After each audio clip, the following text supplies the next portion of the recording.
This is Dark Matter with your host, Art Bell. Now, here's Art. Well, welcome to Extraterrestrial Radio, everybody. I am Art Bell, and it's great to be here tonight. A few adventures since yesterday.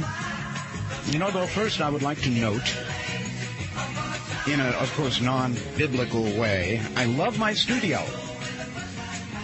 Over the past several days, I've been getting, everything adjusted in the right place, just exactly the way I want it.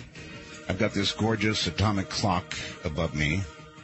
I keep getting emails about that. One day I'll tell you where to get one like that. I found that clock, the clock you see in the studio picture, if you've seen it, in Radio France International. I went in there and was given a guided tour based on the network status ad back in the U.S. They let me in, badges and all, right, up to Radio France International, into the control room, and there was this clock. Oh, God, I've got to have it. And, I was beating around trying to figure out where it came from. They had producers rushing in, trying to figure out where the clock came from. Well, they never did. Back to the U.S., and I began searching like crazy, and I finally found this clock. Now, I've got one here, another one in the house. I've got one. So there you have it. I love these clocks. They're expensive, but man, if you're a time person, there's no other way to go. So yeah, I love my studio. Last night after the program, I went home, sat down at the computer to browse a little bit, random browsing, took my glasses off to clean them with my shirt. Expensive titanium framed glasses off. And as they were in my two hands, before I even applied the shirt, two halves of my glasses. I was chatting with a friend on the phone. Went, oh, my God, my glasses are broken. Left a note for my wife this morning. And she went off to the optometrist, as I had asked her to do. And he put in one lens from one set of glasses, and I had another pair of frames, and he put another lens in the other side that was completely wrong. So when I got them back, I put them on, I went, whoa, this isn't going to work. How am I going to read anything on the air? So anyway, it's all straightened out. Titanium, my foot. Oh, by the way, last night, Dr. Greer, his wife, Emily, she's a sweetheart, and she told me, look, Dr. Greer is really tired. And he's been hopping from continent to continent. Remember, he talked about that secret meeting. Continent to continent, and he really has been. And I said, well, sit him down with a cup of coffee. And I think she's sat him down with a cup of coffee and a pot of coffee and maybe some Red Bull. I have no idea, but boy, that guy could go. All right, I've got some news for you. And by the way, when a guest goes like that, there's nothing to be done. Either you interrupt them and you get, it sounds really rude, or you don't. And that's about all you do. And I don't interrupt. I've got good news for you. Oh, Canada. Oh, Canada. Guess what? Was unable, a whole country, mind you, was unable to call our 800 number. 800. Oh, no, it isn't. It's 855. I guess it's still technically in the 800s, right? 855 real UFO or 855-732-5836. Now Canada can call. They've unlocked the entire country of Canada. Thank you very much, SiriusXM. And thank you for other things, too, SiriusXM. Thank you for the sound quality. I've been getting a number of emails saying, my gosh, Art, the sound quality is really superb. And you know why? Because SiriusXM sound quality for the show. That's right. They upped it. So now you know, but I want to thank them for that. I'm very sensitive to sound, as you know. You know how I feel about cell phones, right? Well, they've upped the whole sound quality. I'm talking about on the satellite. No minor. Big improvements in the wormhole. I could barely read it before, and now Keith has made it. Has a blue background, white letters. I love it. So, a lot of changes down here. I want to remind you that if you have a guest or that you think would be ideal for the program, you want to contact Paul Bowman. Paul loves getting emails. Been telling me how much he loves getting emails. So if you have a guest you'd like to book from the show, go to artbell.com and find Paul Bowman's name. He's my producer, and he will take care of you. So there's one other thing.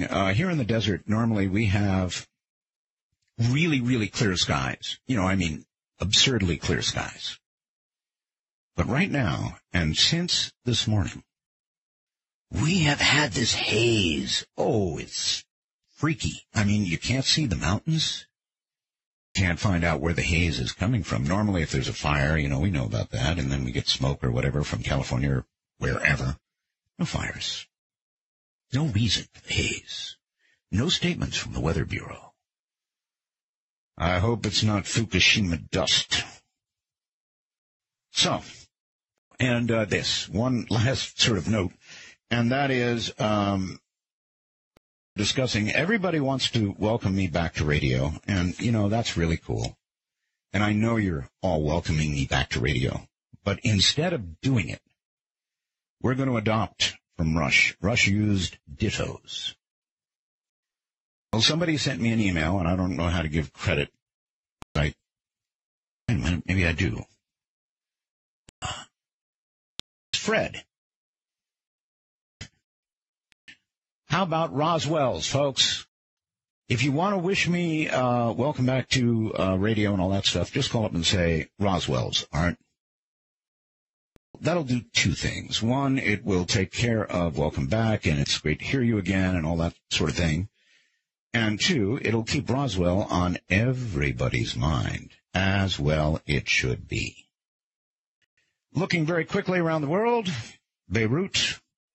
Seems now they've mapped out the trajectory of the rockets that delivered the nerve agent sarin. And the trajectory looks right at the government.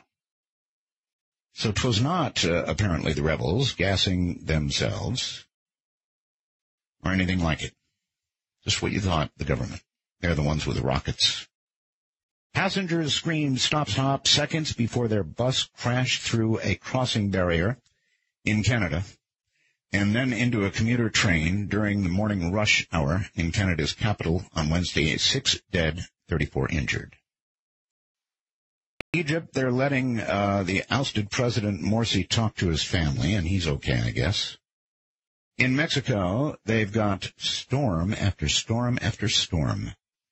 And I believe there are as many as 80 dead now there in the hurricanes that have been spinning up off the coast of Mexico. So not good news. All right, in a moment, you're going to take quite a journey. We're going to be talking to Dr. Jonathan Reed. And boy, let me tell you, this guy has a story to tell that's going to curl your hair. So stand by. And what we're going to do tonight is going right back to near the beginning. I'm Art Bell, and this is Dark Matter.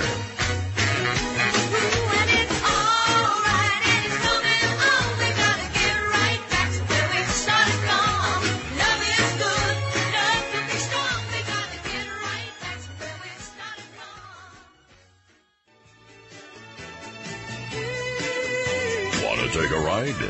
From the high desert and the great American Southwest. This is Dark Matter, and I'm Art Bell. I'm going to sort of stop the phone numbers for now, because we're going to start the show. Internationally known contactee, experiencer, author, and lecturer, Dr. Jonathan Reed, whose stated articles have appeared both on international and domestic television, radio, and Internet programs, such as Infinito, I hope it is, channel, the Discovery Channel, MX Costa Rica, Peru, Dreamland, Televisa, and the BBC, speaking in South and Latin America, Europe and Russia. And he's done some touring since the show, along with speaking many times with me. He put renowned radio talk show host Art Bell, me, as well as many others in countries all around the world. His story of personal alien contact is truly one of the most widely speculated, one of the most controversial, most debated and compelling cases of our time. Having some of the best evidence ever collected relating to the reality of alien or extraterrestrial intelligent life forms interacting with humankind, all of us. His case has also been featured in varied ET articles, television programs, literature, numerous publications around the world. Ladies and gentlemen, Dr. Jonathan Reed. Great to hear your voice, buddy. I am hearing it right. Happy Roswell, Mr. Bell. There you are. Just say Roswell's. Roswell. That really does it, Roswell's. So, how the heck are you, Dr. Reed? Boy, you got a few days? I got a few hours. I'm doing good now, and we'll get into some of those details later. But I'm doing well, and I certainly appreciate the opportunity to be back on with you. Well, I know that your story is wildly controversial, but I also know, and the audience should know, I don't know if we'll bring them all on, but we've got like 3 more witnesses to what you're about to tell us, as incredible as it's going to sound to this audience. And we have to remember there's a lot of new folks, you know, Sirius XM people that have never heard the show and certainly never heard you and never heard your story. So we're going to go through the original story because it's so, I guess, out of this world. Is a fair comment? Well, it definitely warrants some time to consider all the steps that I went through. Because I always say, look, if I hadn't have experienced this myself, I wouldn't have believed it either. Mm-hmm. So. Yeah, of course, I'll just wait. I want to ask you how the years have been in reaction to the story, but not now. Let's do the story so we get it out there. Okay. All right, where did it begin? How did it begin? This all happened back in August 15th, 1996. That was a Tuesday in Seattle, Washington, near Seattle, Washington. I had gone for a day hike, with my dog, Susie, who was a 7-year-old golden retriever.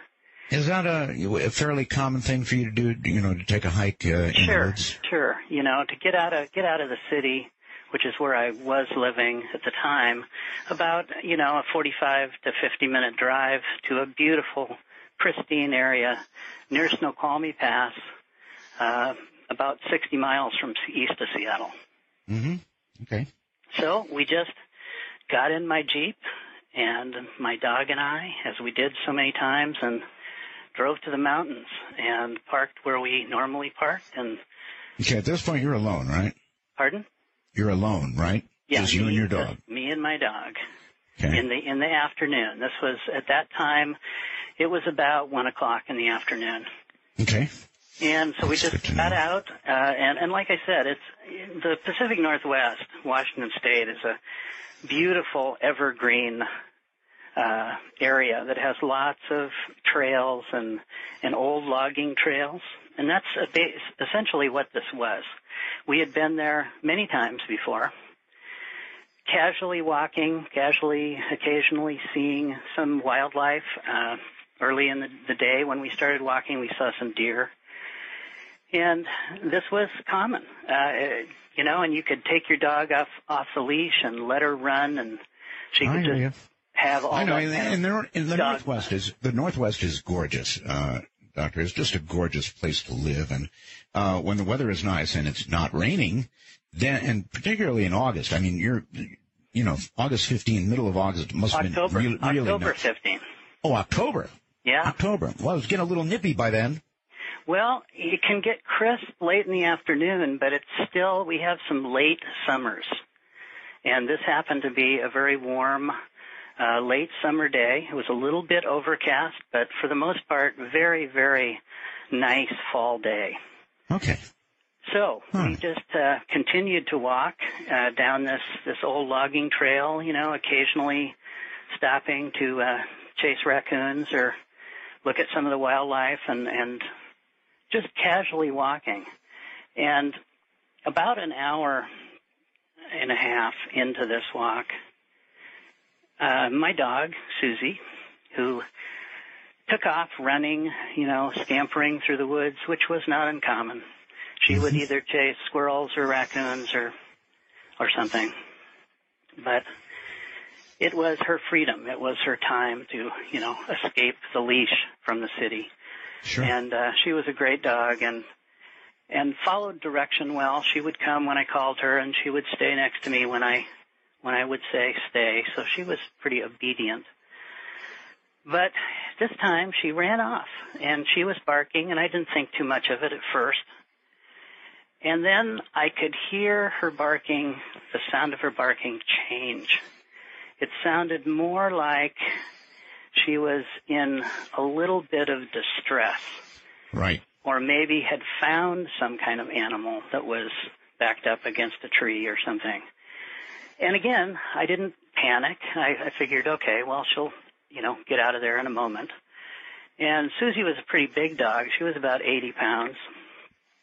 So, big golden retriever. So as I continued to walk, and I couldn't see her, but I could hear her, and it sounded like she was probably 150 yards up the trail. It's not too hard to hear when a dog is in distress because the bark kind of is a little whine comes with it. Right, and at this point it started to change almost to a yelp. So I knew something had happened. Something was different. You get to know your dog's, voice. And I just knew something had changed. So at that point, I increased my speed and hurried along, and I still couldn't find her because the underbrush in this area is very dense, and there's a very heavy tree canopy, and I could not see her, but I could hear her, and I was getting closer and closer to where she was. So at that point, I figured, okay, she's probably either treed a raccoon or maybe even a small wildcat, because we have those in the area. And if that were the case, she'd be in trouble. She could be very, very seriously in trouble. So I set my backpack down, and I grabbed a branch that was laying on the side of the path that was the size of a long baseball bat, and so I just picked it up, and I figured, okay, I'm going to go and probably untangle her from a skunk or a raccoon or something. And I ran forward, and still listening to her sound of her yelping now. Sure. And I couldn't see her, but I knew I was close, and I just ran over this little ridge and kind of jumped down through the underbrush. And all of a sudden I saw her engaged with what looked to me at the time like a small size dimension figure, very dark, almost black, and it was the size of a child. It was mostly the size of a child, but what I was seeing... God, my memory is awful. I don't remember this from the first story. You're saying you saw a small being.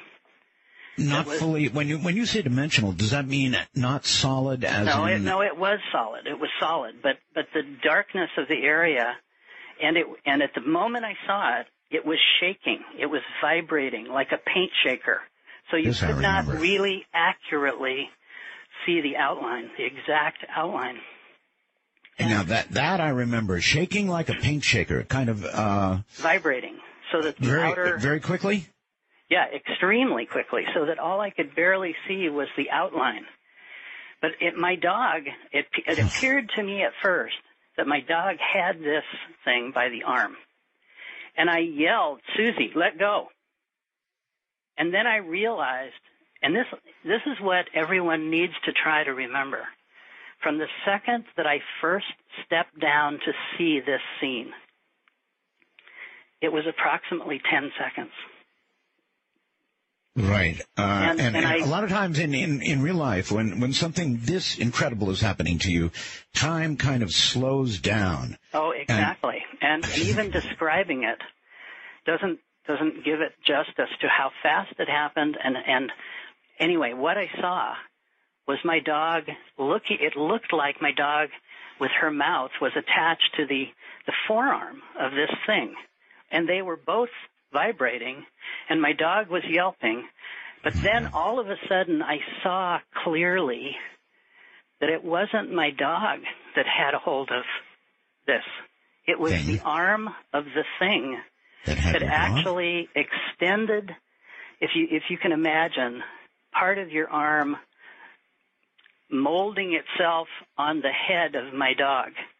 Oh, Lord. You mean kind of disappearing into the head of your dog? Grabbing the outside of the head of my dog, and then before my very eyes, I saw my dog being torn apart at the jaw.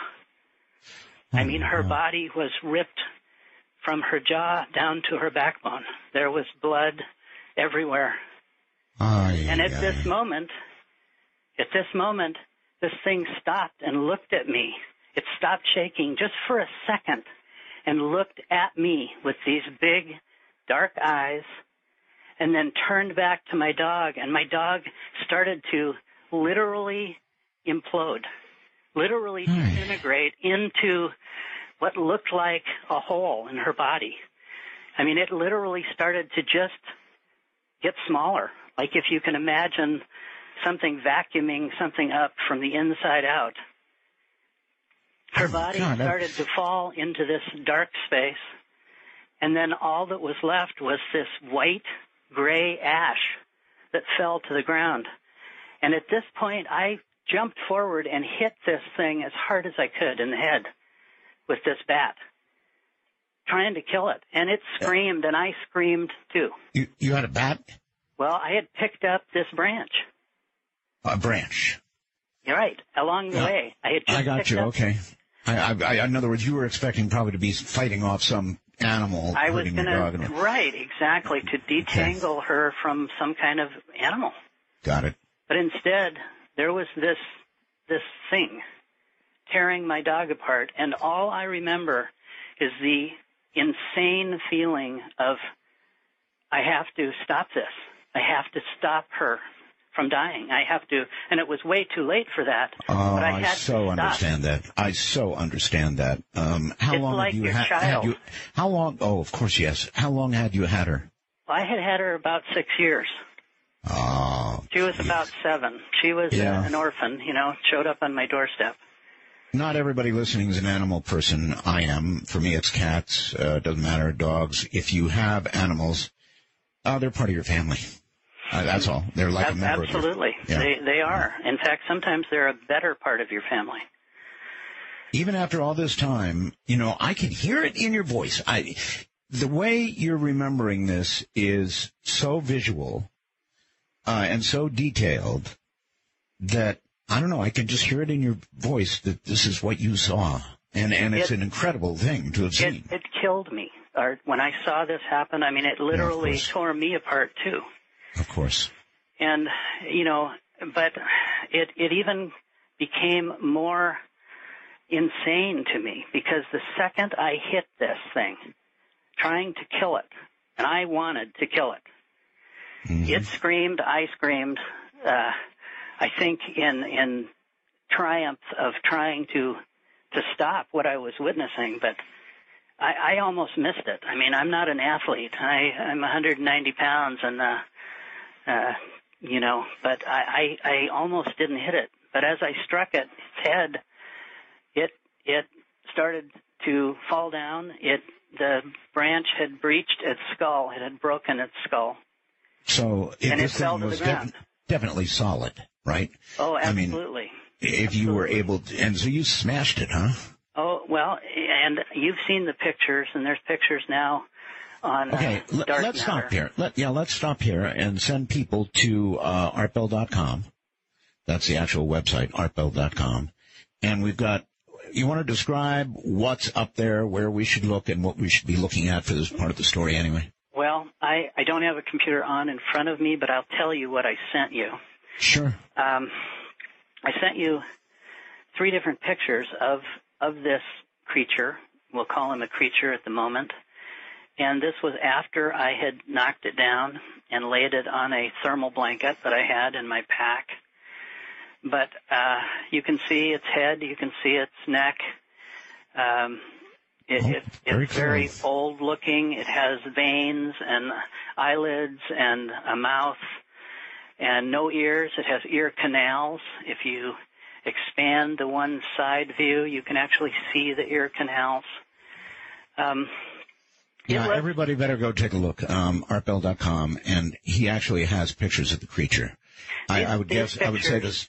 The second one is my favorite, or is it the first? There's three. Oh no, the third one is my favorite. Now let me just say something here because it's important. These pictures were taken prior to digital photography. Mm-hmm. In 1996, we were still using film. This is 35 millimeter slide film and negative film. By the way, Doctor, hold on. I want to bring something up. Mm-hmm. I know it's 35 millimeter, and the pictures that you sent tonight, particularly of the obelisk, we haven't even come to that yet, but back when you took that photograph, they were better quality than they are now. The obelisk was so clear that people got upset about it. And that was 35 millimeter photography, right? Yes, 35 millimeter.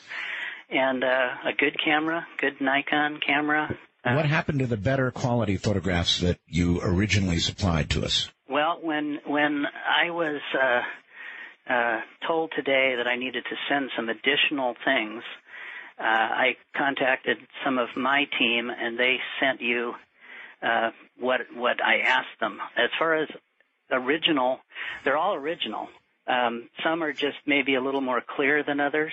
Yeah, I remember the obelisk picture, which was really, really clear. Yeah, well, and it was so clear that people complained about it. I've got, let me just continue the story and say I took approximately 4 rolls of film. I took everything I had left because, I was laying on the ground. The second I hit this thing, I got sick. I got instantly, violently sick. A crippling sickness that dropped me to the ground, to my knees. Can you describe nausea, or what do you mean by sick? So sick, no control of my bowels or my bladder, or throwing up to the point of bleeding, gasping for breath, and not having any muscle control in my body at all. At this point, the creature is itself on the ground next to you? Laying, as far as I was concerned, dead on the ground within about 2.5 to 3 feet from me, and I was now laying face to face with it. Oh, God. And you were sick as a dog. How long did that last? Probably about 2.5 hours. I couldn't get up. I would try to get up. I would fall back down. I would try to slow down my breathing, and I would be gasping for breath.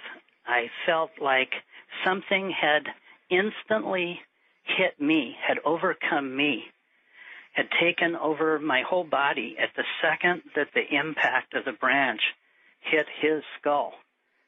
And again, this didn't make any sense to me. It didn't make any logical sense. Prior to this, I was feeling just fine. It was just a normal day. But the second... Something transmitted to you through that. Yes. And the closest thing that I can relate it to, that other people have since identified to me, is the same feeling that people have said when they had some kind of radiation poisoning. Wow. So this was, and when I say a crippling sickness, I mean unbelievably crippling, to the point where I actually thought I was going to die within the first 5 or 10 minutes. I believe that. I mean, if you were down for hours, couple hours. Well, I just couldn't get up. I'm with you. You would think you're dying. Sure, that's common. I was crawling. The ground, the air felt different. Uh-huh. It felt spongy and thick and hot. Nothing felt normal. Everything felt out of place. Yes. None of the things that I recognized as a normal life were now in place. And all I could think was, I've got to survive this. I've got to get away. And I started to crawl away from the body just to get away, to maybe mentally focus on something else. Quick question. Do you think that the effect that stayed with you for like a couple of hours that you just described to us was from being in continued proximity to that body? I mean, I would do the same thing, try and crawl away from it, but I'm just wondering, do you think that continuing effect was because the body was there, or just from what happened when you cracked that thing in the skull? I think it was a combination of things, of events. As I tried to crawl away, using what little logic I could find that made any sense, I started to hear a sound in the forest. And it was like a low, ebbing, harmonic tone.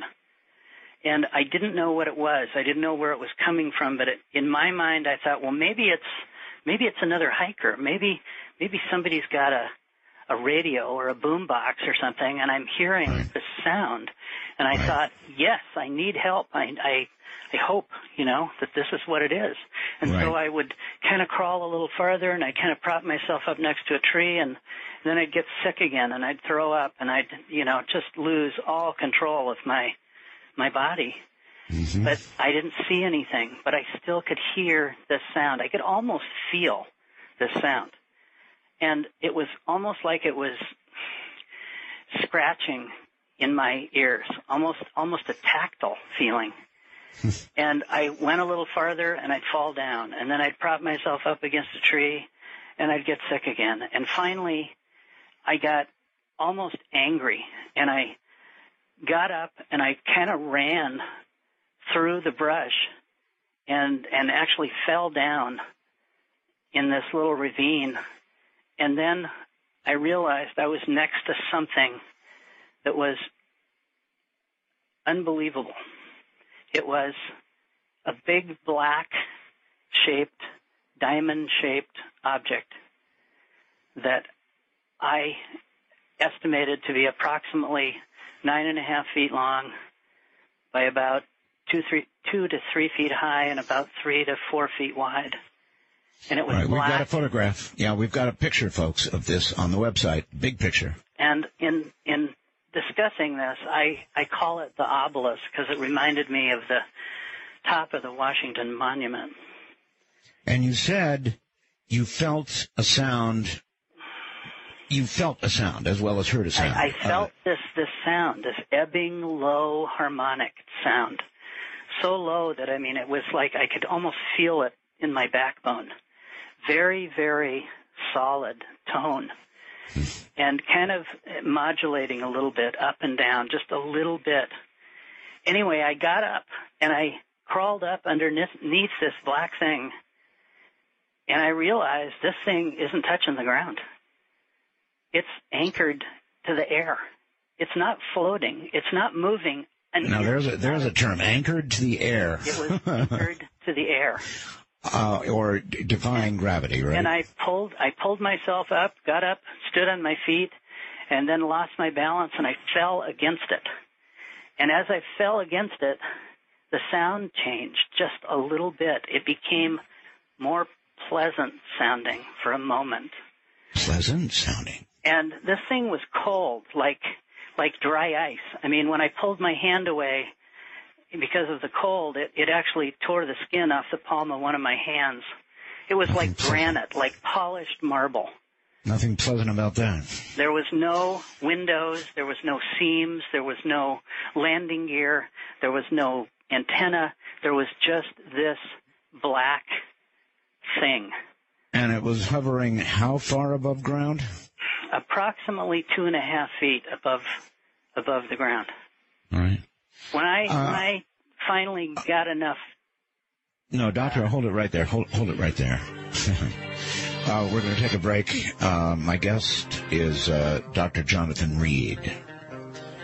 And I guess I didn't have to tell you what you're hearing. This is Contact.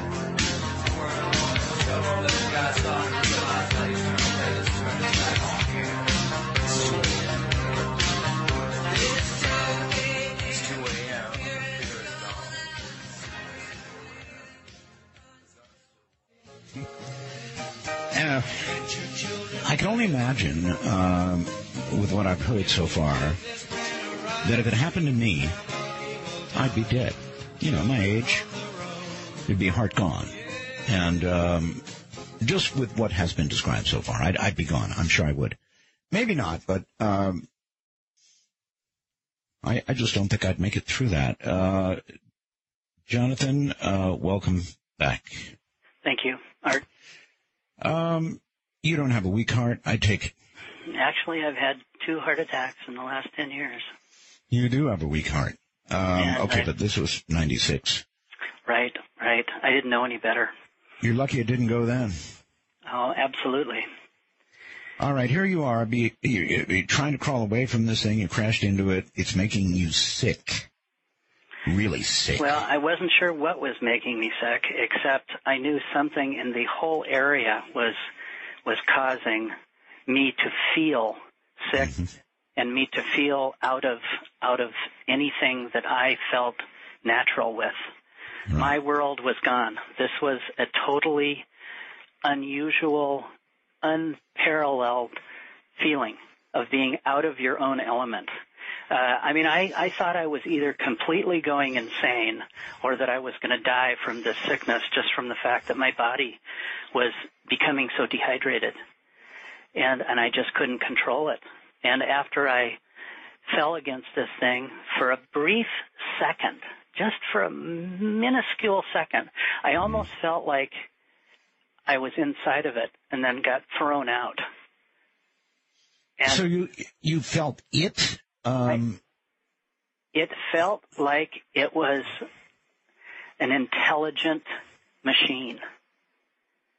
Okay. Like it almost was trying to figure out if I was maybe the little guy that I knocked down.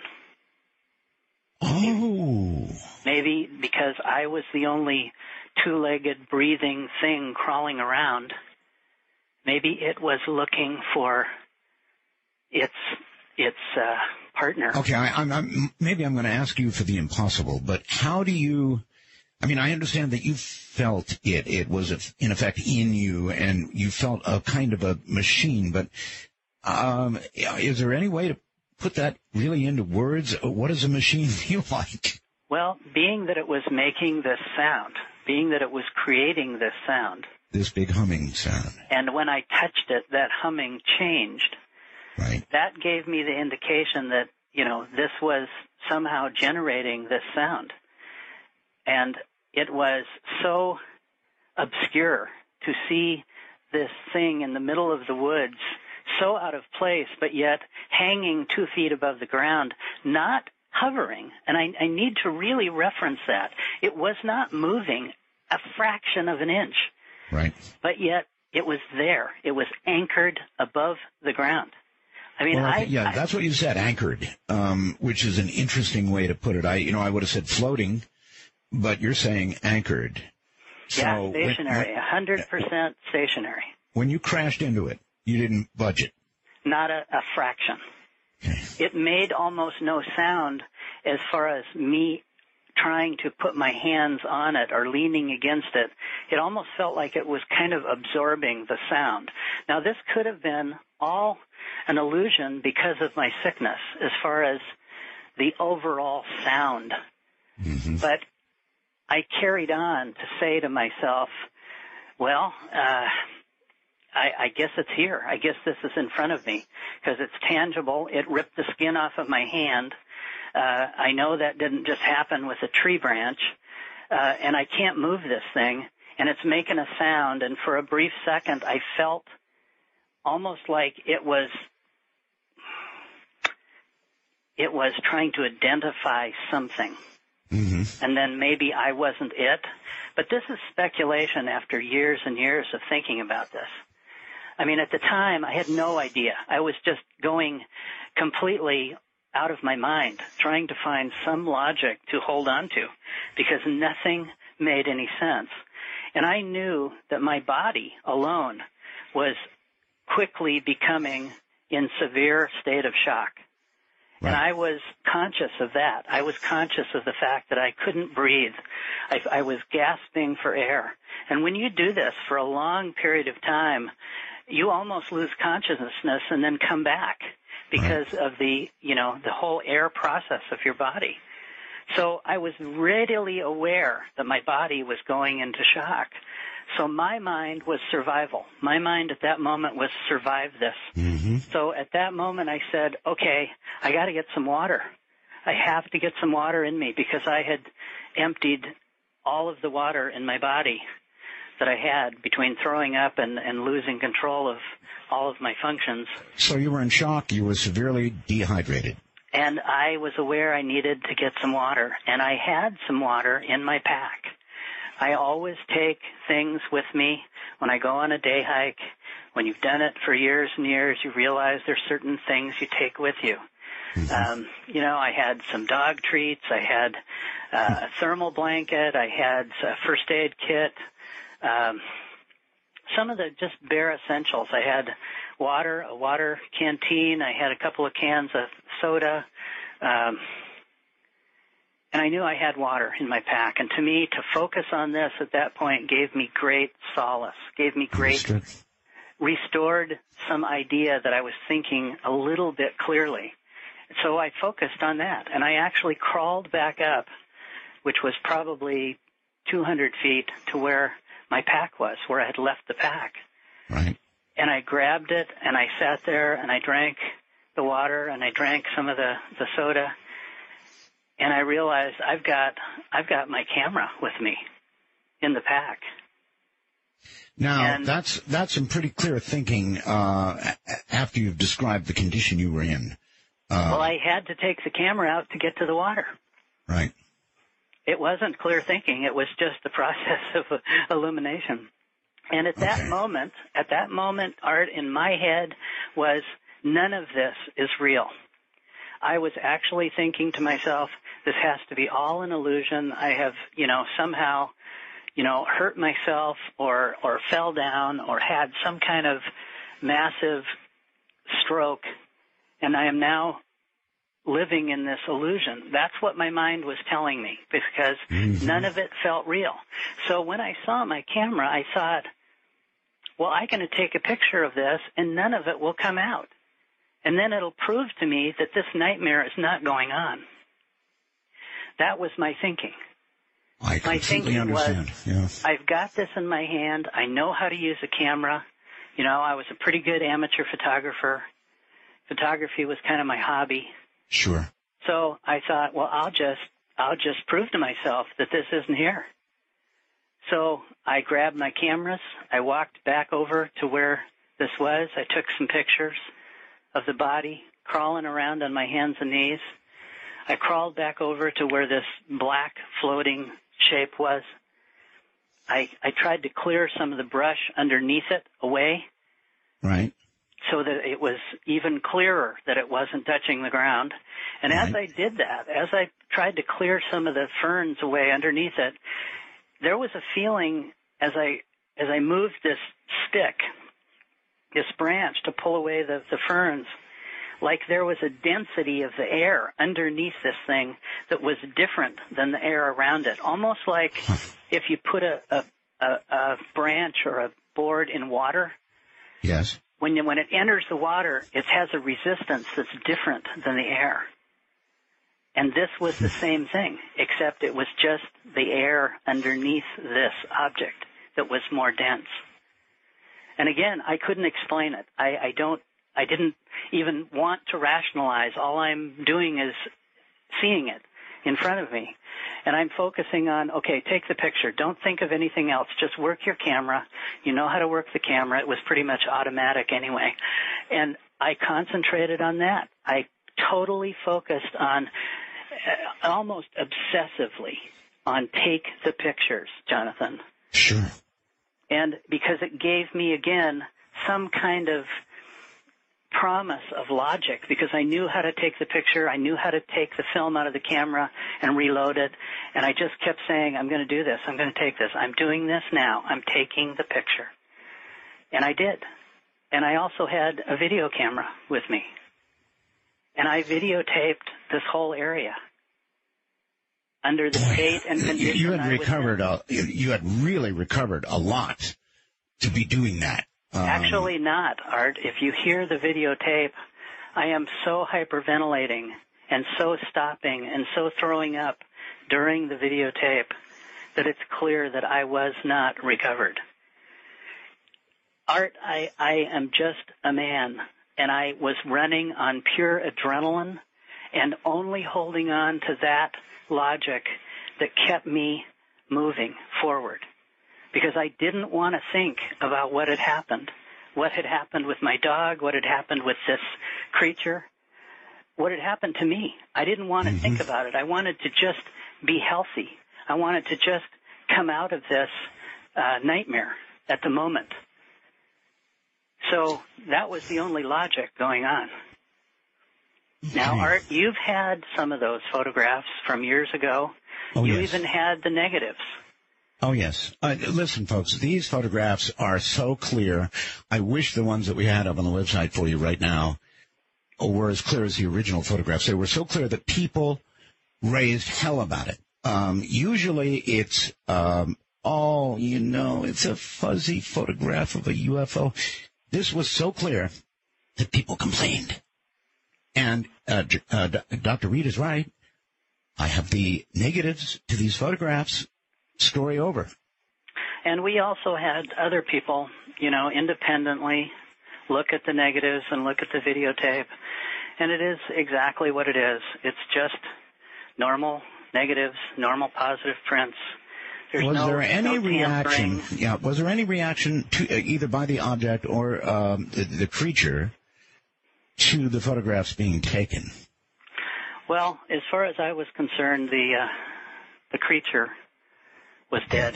I mean, his skull was broke open. There was a 2-inch hole in the back of his skull. It had cracked the intracranial sac. The blood was everywhere from it, and was it red blood like ours? Yes, exactly like ours. Is it your impression that the obelisk was a vehicle, or was it a companion, or what was it? Well, I've never felt it was a craft. Many people have said it was a craft. I have felt that it was something else, but it was, in my mind, it was alive. It was readily sensing the area and or causing my body to be in such distress. Maybe it was a defense mechanism. I don't know. But it could have been a portal to another dimension. It could have been a doorway or a toolbox. Okay. From its size, you wouldn't think it would be the craft, but as you point out, it could be still a means of travel from wherever to here. Yes. And since then, I've talked to lots of people all over the world who have also seen the same shape, the same dimension, the same object, many, many, many different places and over the last 100 years. Now, that's really interesting. In other words, after you originally told this story on my program, you did a lot of, touring? Well, I once you allowed me to tell my story, and you were the exclusive first point of me going public. A lot of people inquired. A lot of people wanted to listen, to understand what I'd gone through, and I felt at the time that I guess this is what I need to do, is I need to tell people. I need to share this with people. Well, I don't blame them. Anybody, for example, even right now, and it's almost as though you're remembering more than you did then, anybody listening right now is going to be aware that this is a serious story of contact. So, yes, I'm not surprised that... Well, it's serious, but what I want to add in is I've since learned, Art, that there's thousands of people who have very similar stories. I know, but they don't have very similar evidence. That's right. They either were smart enough not to bring it forward, or they just didn't have it. Look, I'm not, I was not experienced into this. I was never a believer or even a prescribed interest into this field. I didn't even like science fiction. I was a serious scientist, a doctor that works with logic. So this was totally out of my element, not even of my interest at the time. So my whole paradigm began to collapse because I could not find any logic. You realize, and I'm sure you've met with this, that these kinds of stories, doctors, scare people, and when people get scared, they get defensive, and they start screaming hoax and all the rest of it because it scares them. It really scares them, and I don't. Well, like I said at the beginning, Art, if this hadn't happened to me, I wouldn't believe it either, except for the fact that there's a lot of physical evidence. And if there wasn't physical evidence, including photographs, including video, and including some other things, then I definitely can see how people would be, hard to see it as being anything other than just a story. Sure. All right. Well, let's pick up because there's so much more to it. Now, you've taken the photographs. I put everything. Video. Kind of crawled back to where I had dragged the pack and drank the water. I drank more. I tried to rest. I tried to not hyperventilate so much so that my body could kind of stabilize.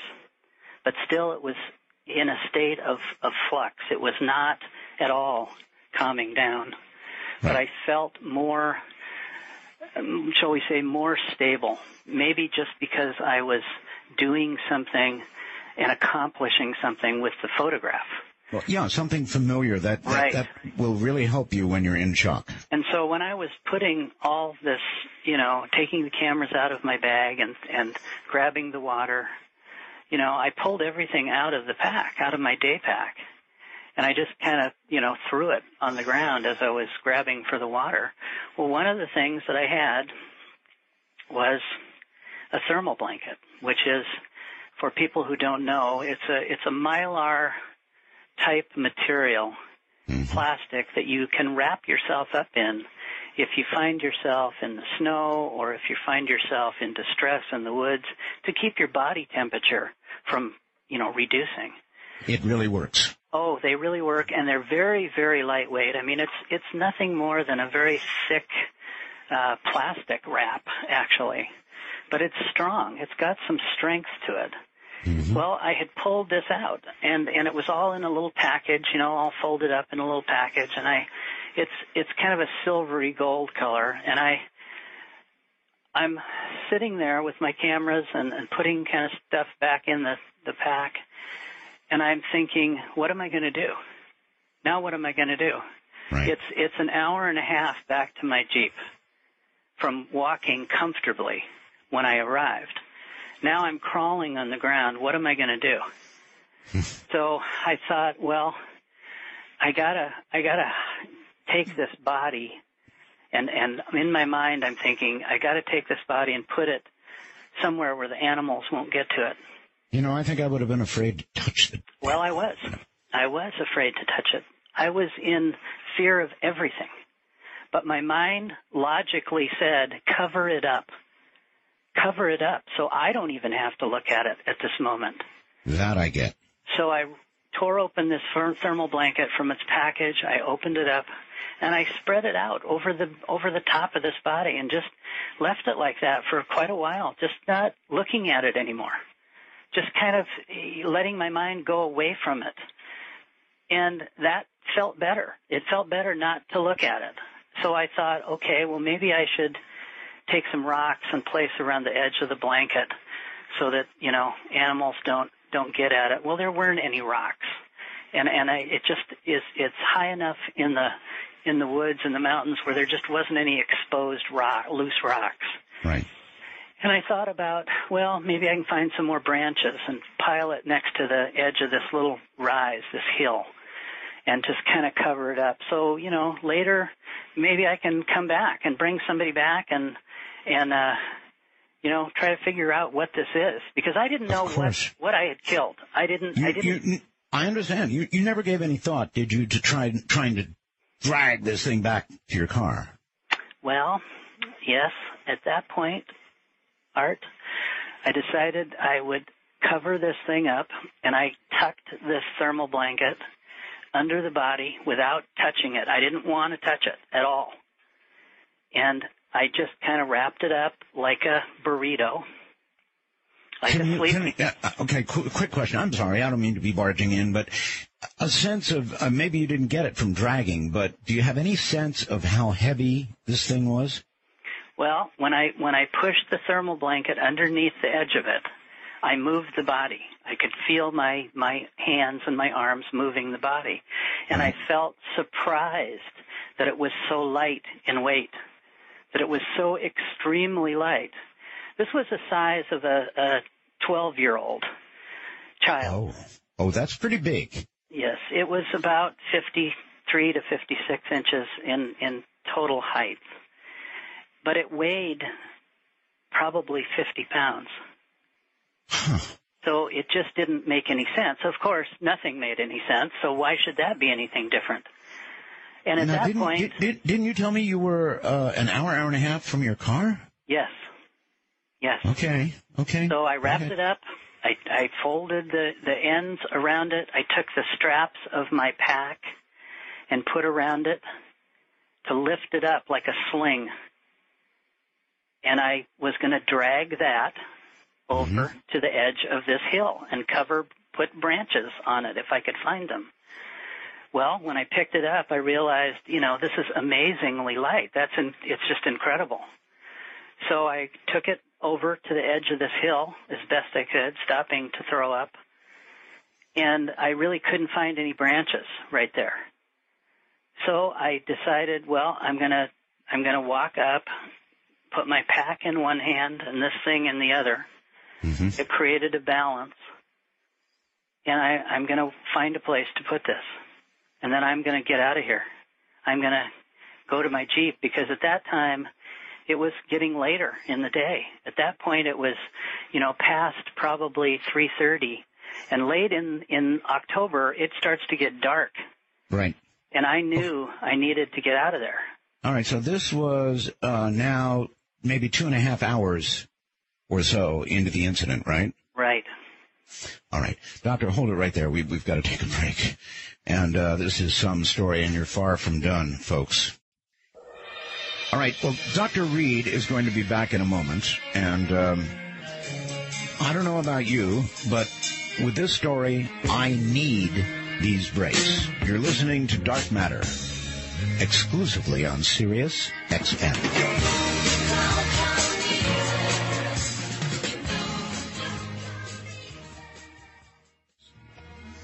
Well, all right, we're going to pick the story right back up again because there is so much more to it. My guest is Dr. Jonathan Reed. And Dr. Reed, just as we continue the story, somebody's asking, I get these messages, what kind of doctor you are. Developmental psychiatrics, child development. I was a research counselor for kids. Excellent. Thank you. Proceed. So here we are, and now you're dragging this thing. Well, literally, I was carrying it, because if I say that's dragging... 50 pounds. That's 50 pounds, Doctor. People will say the thermal blanket would have been torn to shreds, and they're right. I see you've been interrogated on the story before. Art, I have lived with this for 17 years. I'm sure. And I appreciate everyone's questions. Let me just say that. And I have no problem in people either not believing it or believing it, because it is hard to believe unless you experienced it. Well, you know what? Having pictures and witnesses doesn't hurt. All right, so you carried this thing, 50 pounds. That's a lot of weight to carry, for an hour. Or an hour. Well, I thought so too. And I would carry it. I would stop. I would drink some water. I would throw up, and I would carry it again. And what's amazing is all of a sudden, I ended up back looking at my Jeep and thinking, how did I get here? Pure adrenaline? How did I get here in such little time? What felt like 10 or 15 minutes. And it didn't make any sense. But, of course, nothing made any sense at that time. There was no reality except what I was looking at, what was in my hand, was my key for my Jeep, and that looked comfortable. That looked like home to me. And all I remember is opening the back of the Jeep, putting my pack in this package that was fairly small, wrapped up in this thermal blanket, putting it in the back of my Jeep. And I remember sitting in the driver's seat, closing the door, and just sitting there for some time, not starting the car, not just kind of zoning out, thinking, just thinking nothing. And then I looked over and I realized Susie wasn't sitting in the seat next to me like she always was. And I knew something had happened, something. Was there any, may I ask a question? Was there at any point when you touched, even through the thermal blanket, I guess you wouldn't know. I'm just curious whether there was any warmth to the body of this creature, or stone cold, or, anything? It was, for all of my logic, it was dead. It was not breathing. It was not moving. Its skull was broke open. There was blood and brain material coming out of that hole. Gotcha. As Rush would say, room temperature then. Any time that I moved it or touched it, it never moved. Mm-hmm. So it was just dead weight to me at that point. And, I want to say again, I didn't have any great plan. This all came out of nothing more than a survival feeling of getting back to some kind of reality, to where I could address being so sick and I could calm down, and trying to find some way to put this in perspective. All right. Somebody named Heather is asking, was there any scar on your hand from having touched that ship or that obelisk? Sure. The inside. There was? The inside of the palm of my hand, the skin was torn off. So, but, over 17 years, that's kind of healed. Healed, right. Did you document the injury? I don't think I did at that time. I don't think that was my focus. I had bigger things to worry about.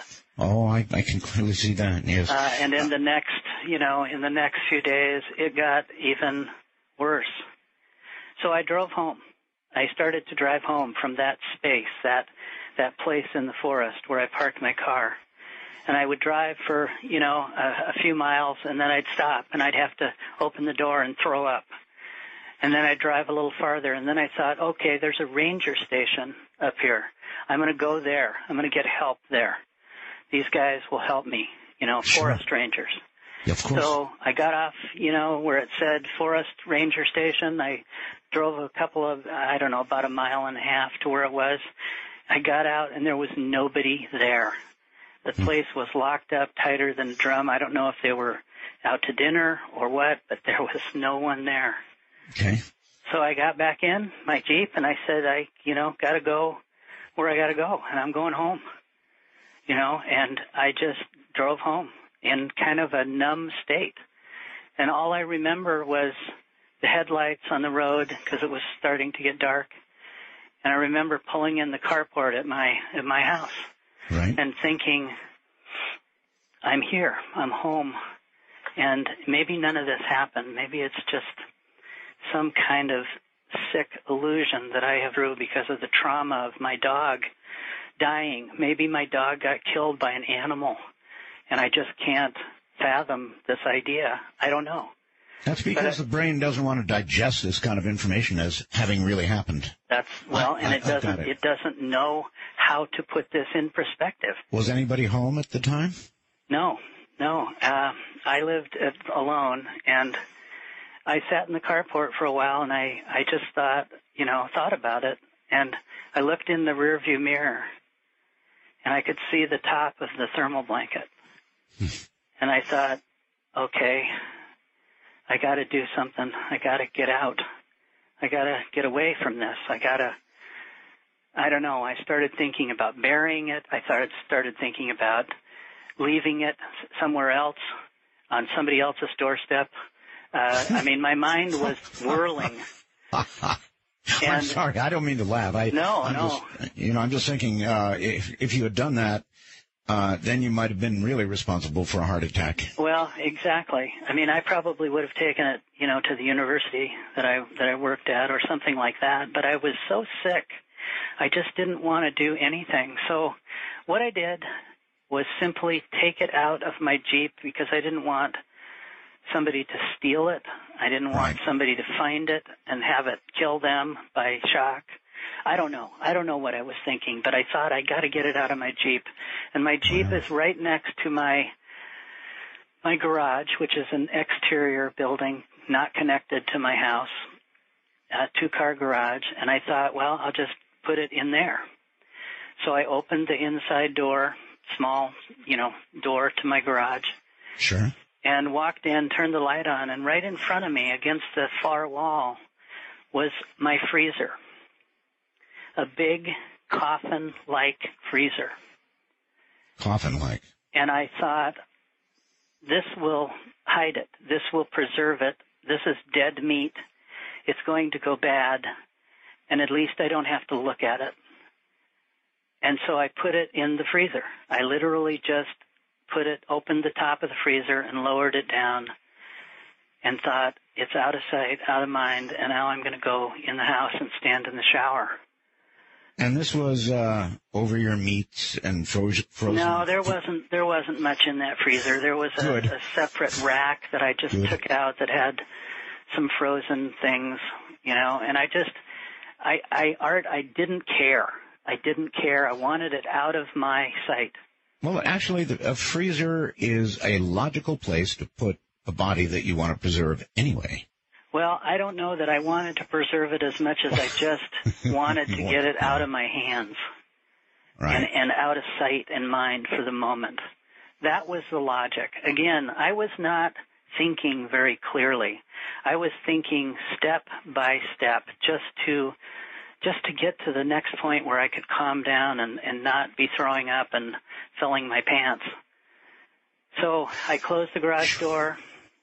I walked in the house, and I did exactly what I said. I stood in the shower with all my clothes on for I don't know how long, just letting the water run all over me and tried to clean up. Didn't even take your clothes off? No. Okay. No, I was a mess, Art. I bet you were.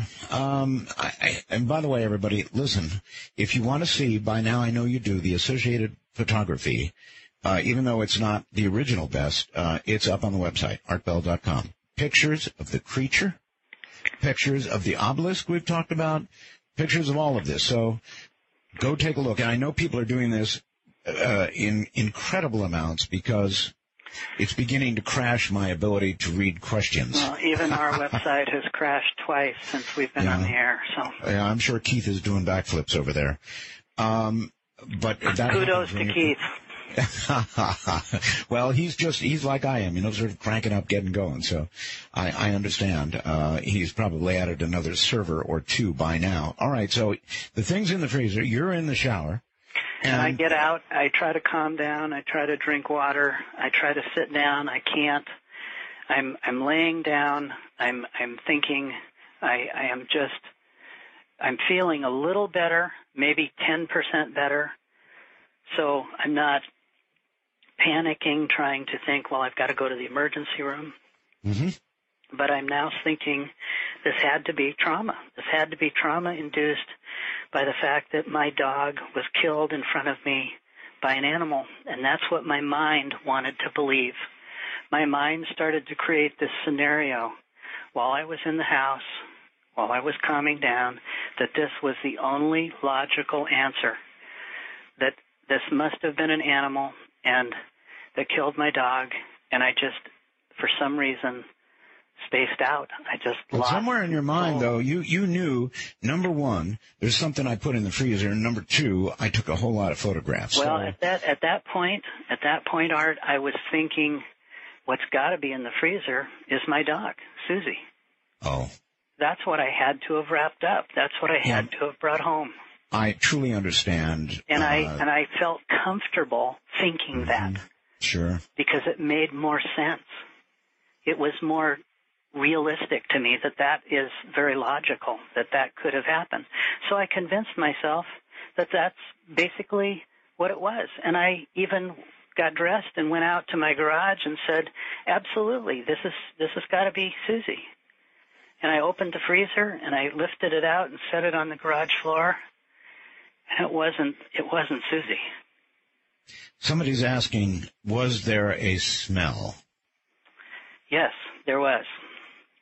It had a terrible pungent odor that I have decided that it's similar to rotting fruit. The odor of rotting fruit. Right. And it wasn't pleasant, and it was always there. And it didn't even seem to diminish much, even after it had been in the freezer for a couple of days. But to continue, Yes. I saw that it wasn't my dog. I put it back in the freezer. I went in the house, and I'm now thinking, I got to call some people. I got to get some help for me with this. I'm, trying to keep from going into shock again. So I started calling my friends. And, you just pick up the phone and you start dialing those who are most familiar that you call. That's what I would do, too. If you really think about it, would you call the police right away? Well, no, maybe not, because you just think you thought you killed something. I was even a little concerned about calling the police because I had killed something. And I didn't know if there was some kind of legality to this that maybe I should pursue through a lawyer first. My mind was reeling, Art. With you all the way. And at that point, comfort seemed to be to contact my friends who knew me, who I knew. And so I just did that. I called my girlfriend. She wasn't home. I left a message. Call me, please, immediately. I called other friends that I worked with. They weren't available. I called my very best friend, Gary, and I left him a message, and he called me back within just a few minutes. And I literally said, help me. I'm sick. My dog has been killed. Susie's dead, and I'm home, and I need some help. And he said, I'll be there. And he immediately came. And I told him the story, and of course he didn't believe me. But he was my good friend for many, many years, and he listened. So he knew I was sick. He came and sat in my living room. Mm-hmm. And I said, well, it's true. It is true. And he said, well, Jonathan, we all go through difficult times, and I'm sure you're sure feeling. You probably got a bad bump on the head, buddy. Right, exactly. Yeah, and what can I do for you? And I got angry, and I said, come with me, and I'm going to take you and show you. And he's reluctant, and he's saying, Jonathan, you just need to rest. You just need to calm down.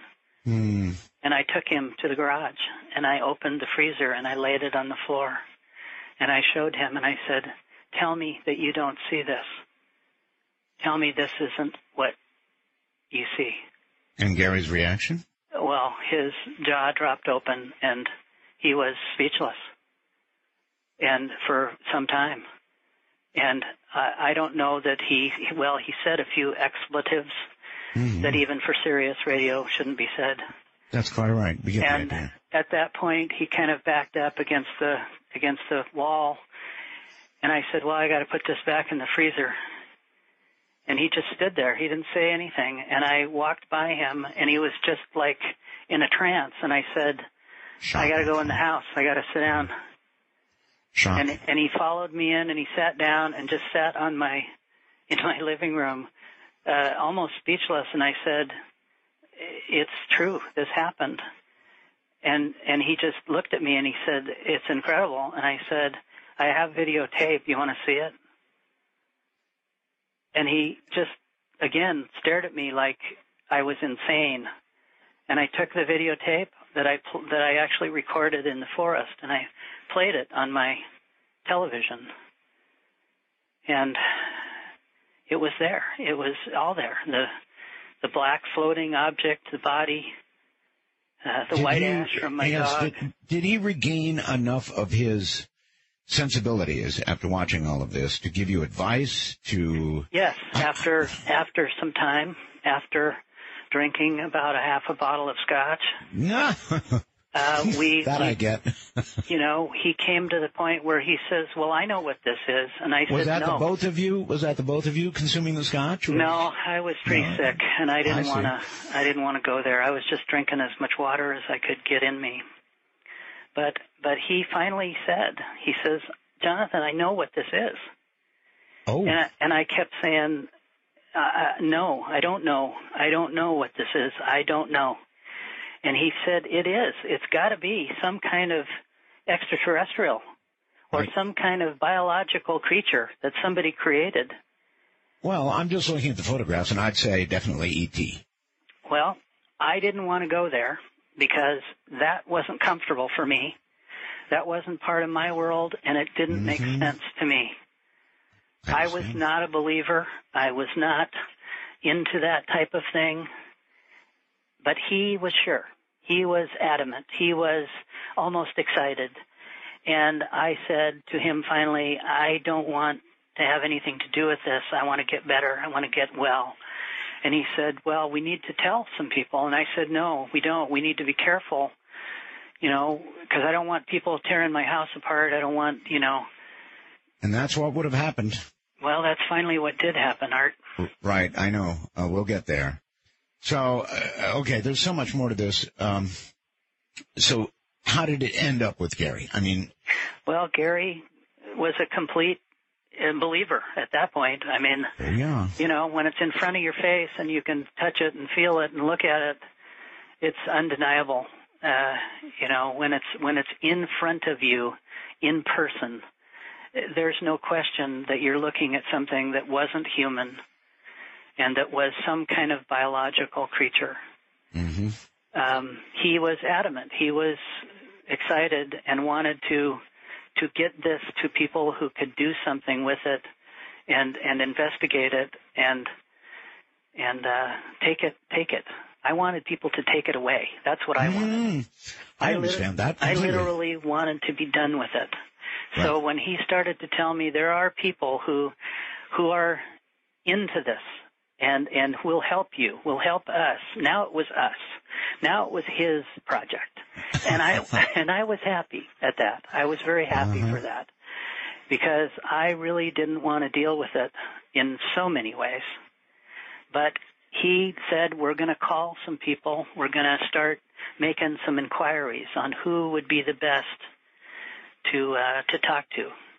And he said, we talked about this at long length. I said, well, we can bring some of the other professors that I work with at the University of Washington.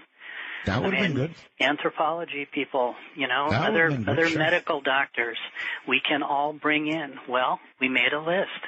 We started calling those people. Some of those people came to my house. Some of those people saw the body. Some of them didn't come. And how many saw it? How many? During the first 9 days, and there's a reason I'm referencing 9 days. Okay. There were probably, including Gary and myself, there were probably 8 other people, right. or 10, let's say 10 people.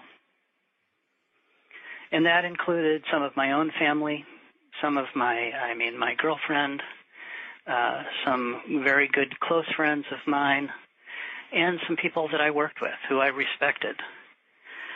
So there was no question that this was really there because other people saw it. Other people even took pictures of it. But to make the story, long story short, the sanity of this was short-lived because the next day when Gary started to call people, we started to realize that there was funny sounds on our phone. There was extra little click sounds on our phone. And I thought, really? Well, why is that, And then we called some people who were from supposedly the MUFON group, Mutual UFO Network. Yep, I was going to ask about that. And we told them, what if somebody had something like this? Kind of similar to the fax that you were sent, Art. Right. And what would you do? Who would you talk to? Who could you trust? What would you actually do with something like this? So we started asking those questions hypothetically, but seriously. Most people hung up. Most people, we called Air Force, we called the police, we called a lot of different groups who basically didn't want to have anything to do with it because they thought it's a prank. It's got to be some kind of a fraternity prank or something. Sure. But when we called the MUFON people, they were excited. They were very happy. They gave us good information not to tell anybody else, not to talk about it. They wanted to meet me in a public place. They asked if I could bring some of the pictures, if I had them developed. And within a day, I had them developed. Within a day, okay. Yeah. And photo processing, there was a lot of independent photo processors who you could run the film up to, and they'd have it to you, in 4 or 5 hours. Right. So that's what we did. And so anyway, consequently, we met with these people. I gave them a box of things, pictures and some negatives and a few other things. You had an awful lot of proof. Yeah, I did at that time.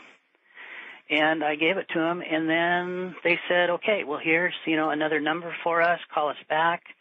And, we'll definitely be talking to you by tomorrow at a certain time. Well, that time came and went.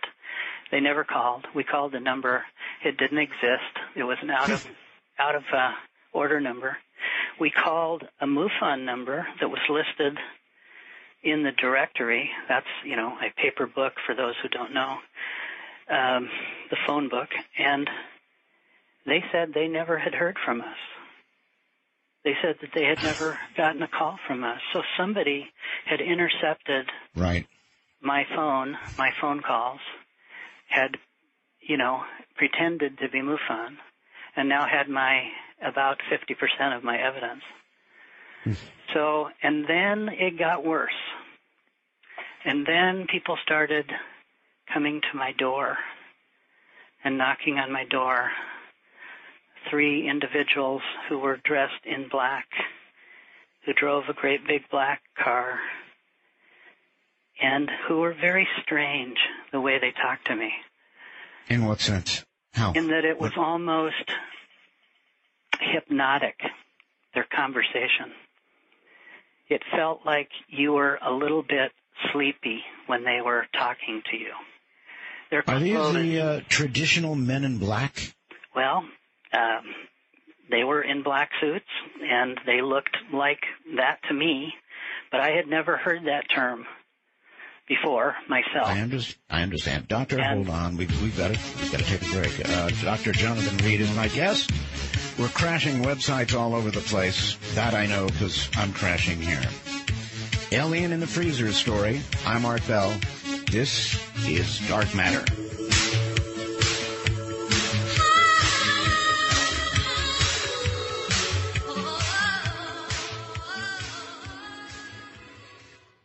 I spoke briefly with Keith Rowland during the break, and I said, Keith, things are crashing over here.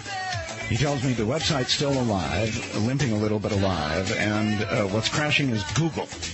So Google, in trying to get the messages to me, is gulping hard and falling over. This is Dark Matter, everybody. Dr. Jonathan Reed is my guest.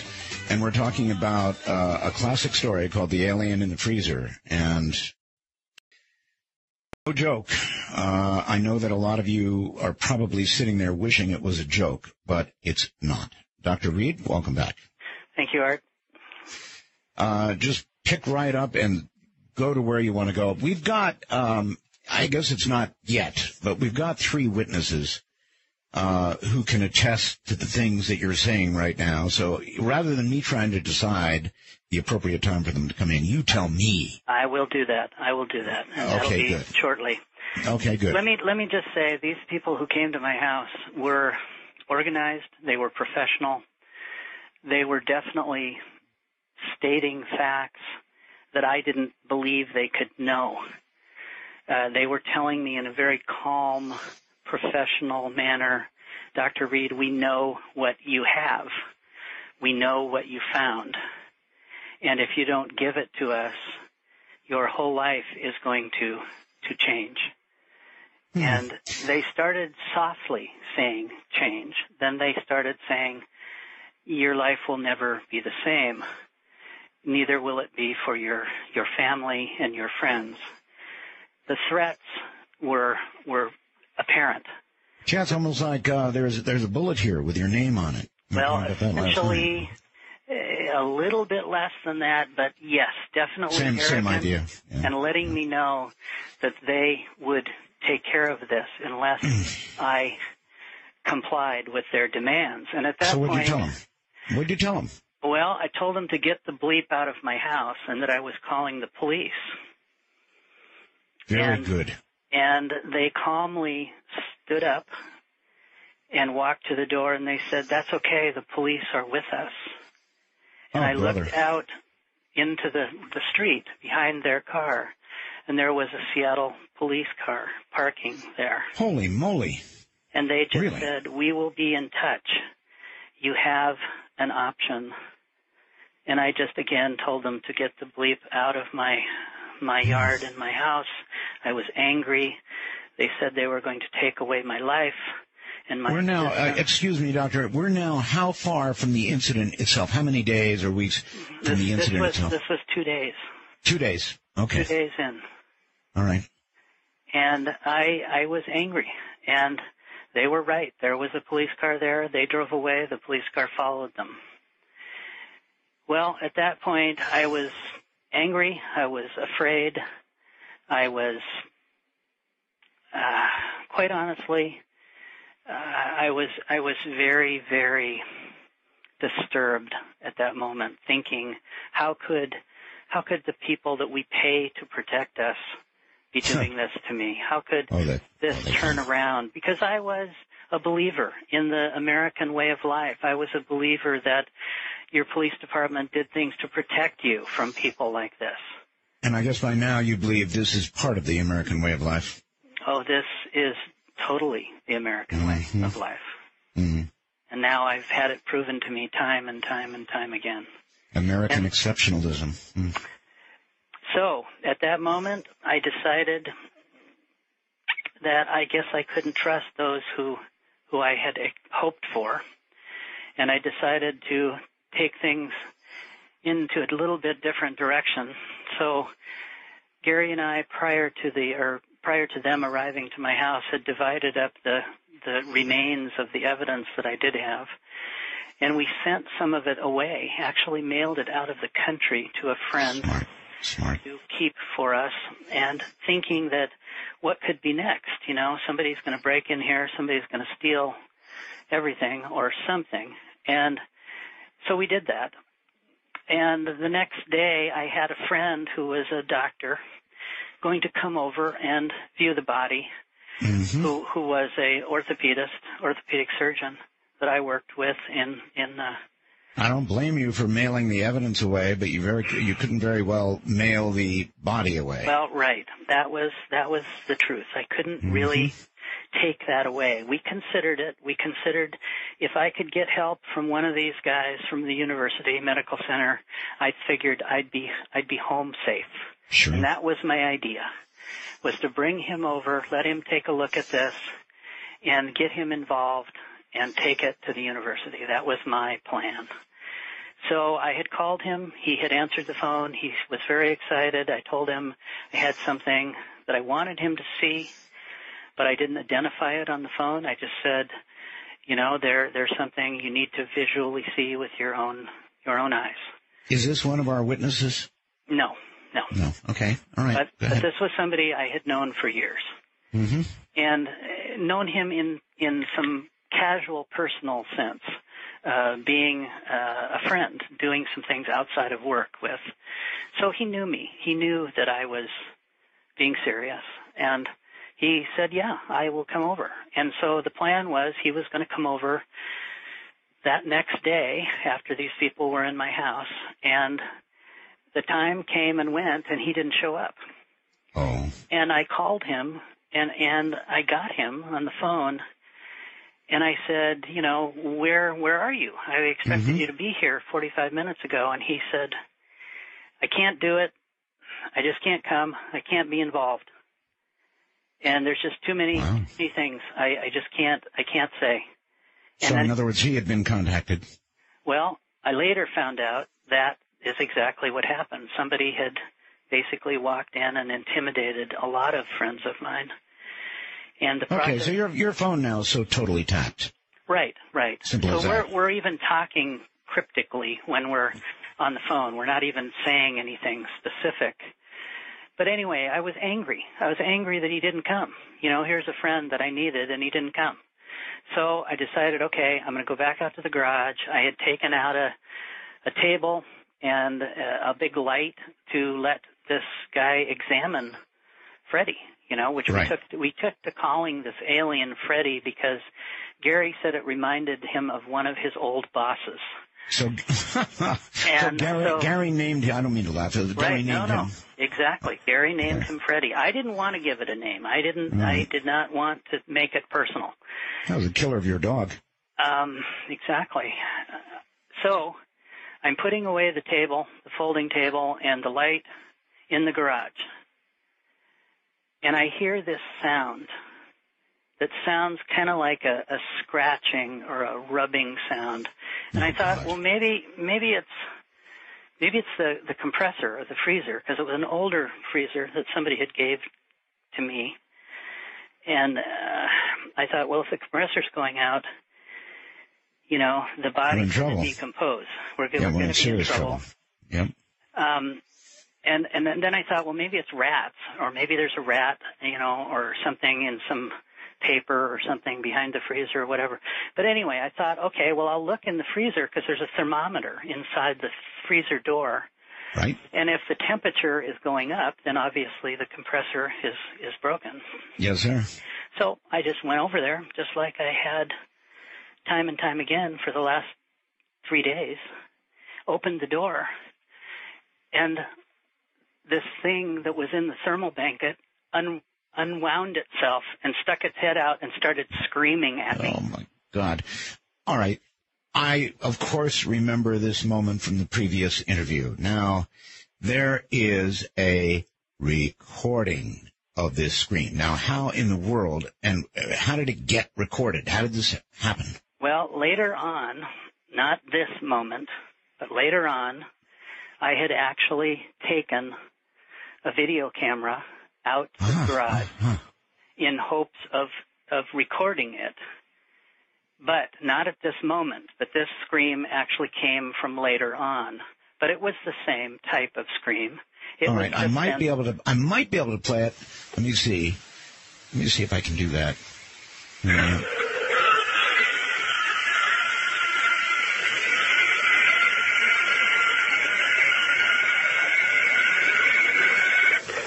That sound? That's it. And it was so intense. It was so powerful that it felt like it was pushing against your chest, pushing you away from this, like it was some kind of defensive move. And at that moment, I think I've got a bigger problem. This thing is alive or half alive, and it's going to kill me for attacking it. And I literally ran in the house. And I left the door open. I didn't care. I hoped it would run away. And I just ran in the house and slammed the door and called Gary and said, we got a bigger problem. A really big problem. And, of course, he didn't believe me. Really? And I said, you've got to come over here.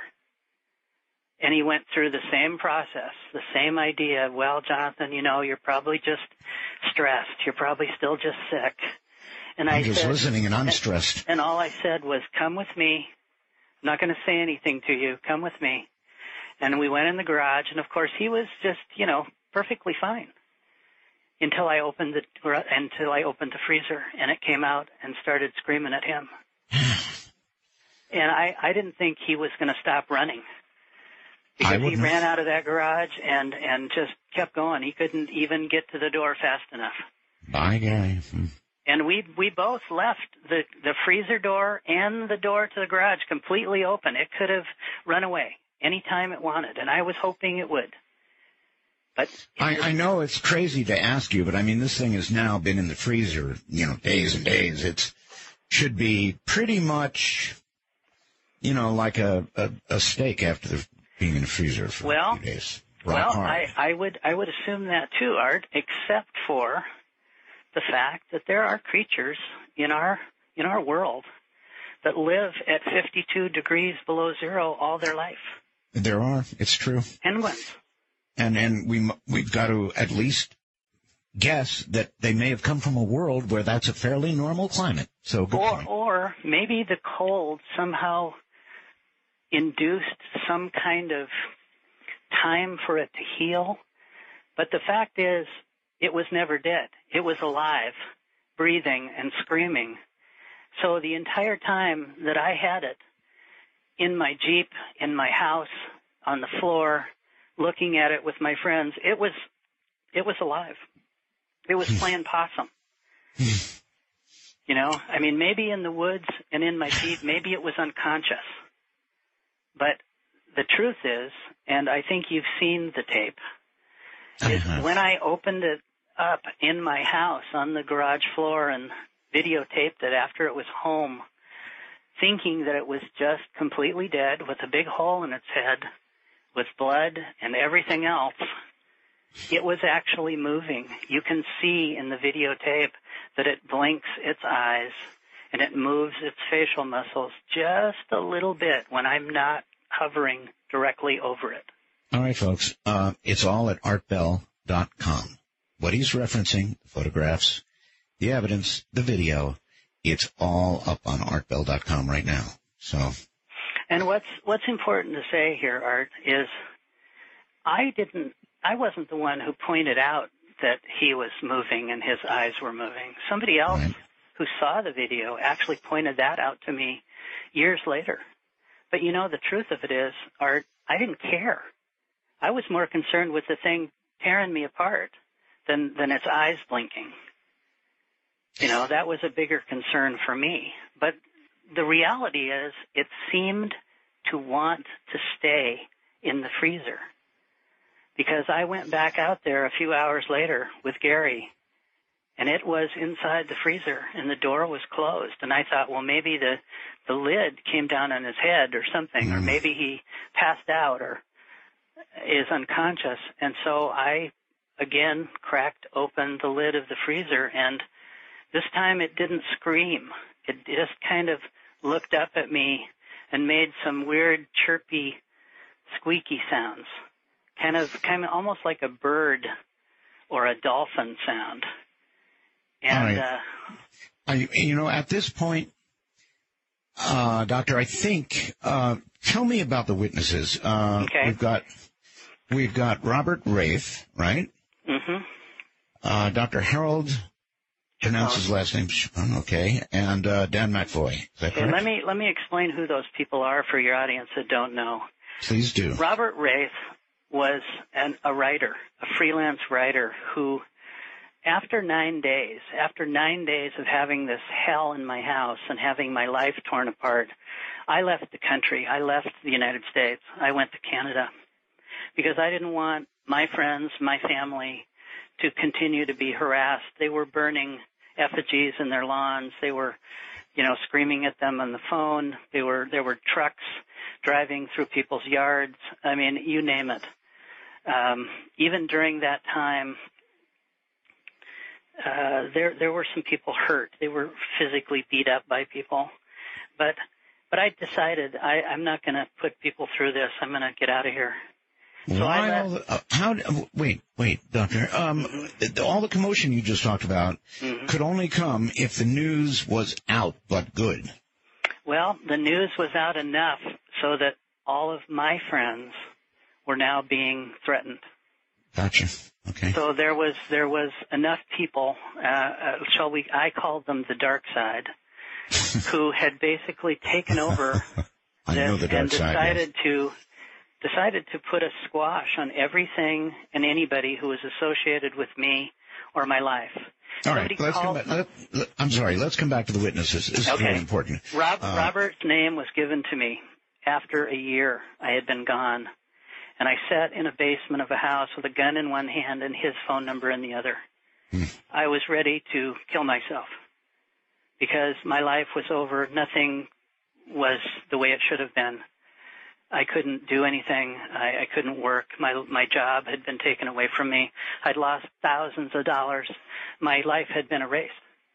All of my accreditation from all my colleges was gone. So I figured I can shoot myself anytime. I might as well make this phone call. So I called this number, and these people said to me, Jonathan, what can we do to help you? We know you're in distress. Okay, well, this number wasn't Robert. This number was other people who I call the Alliance, who basically helped me, who basically got me healthy. I had lost over 100 pounds. I had been stealing food just to survive. You know, I was homeless for a year. And okay, we're way down line in the story now. Well, not really. And now I called the number.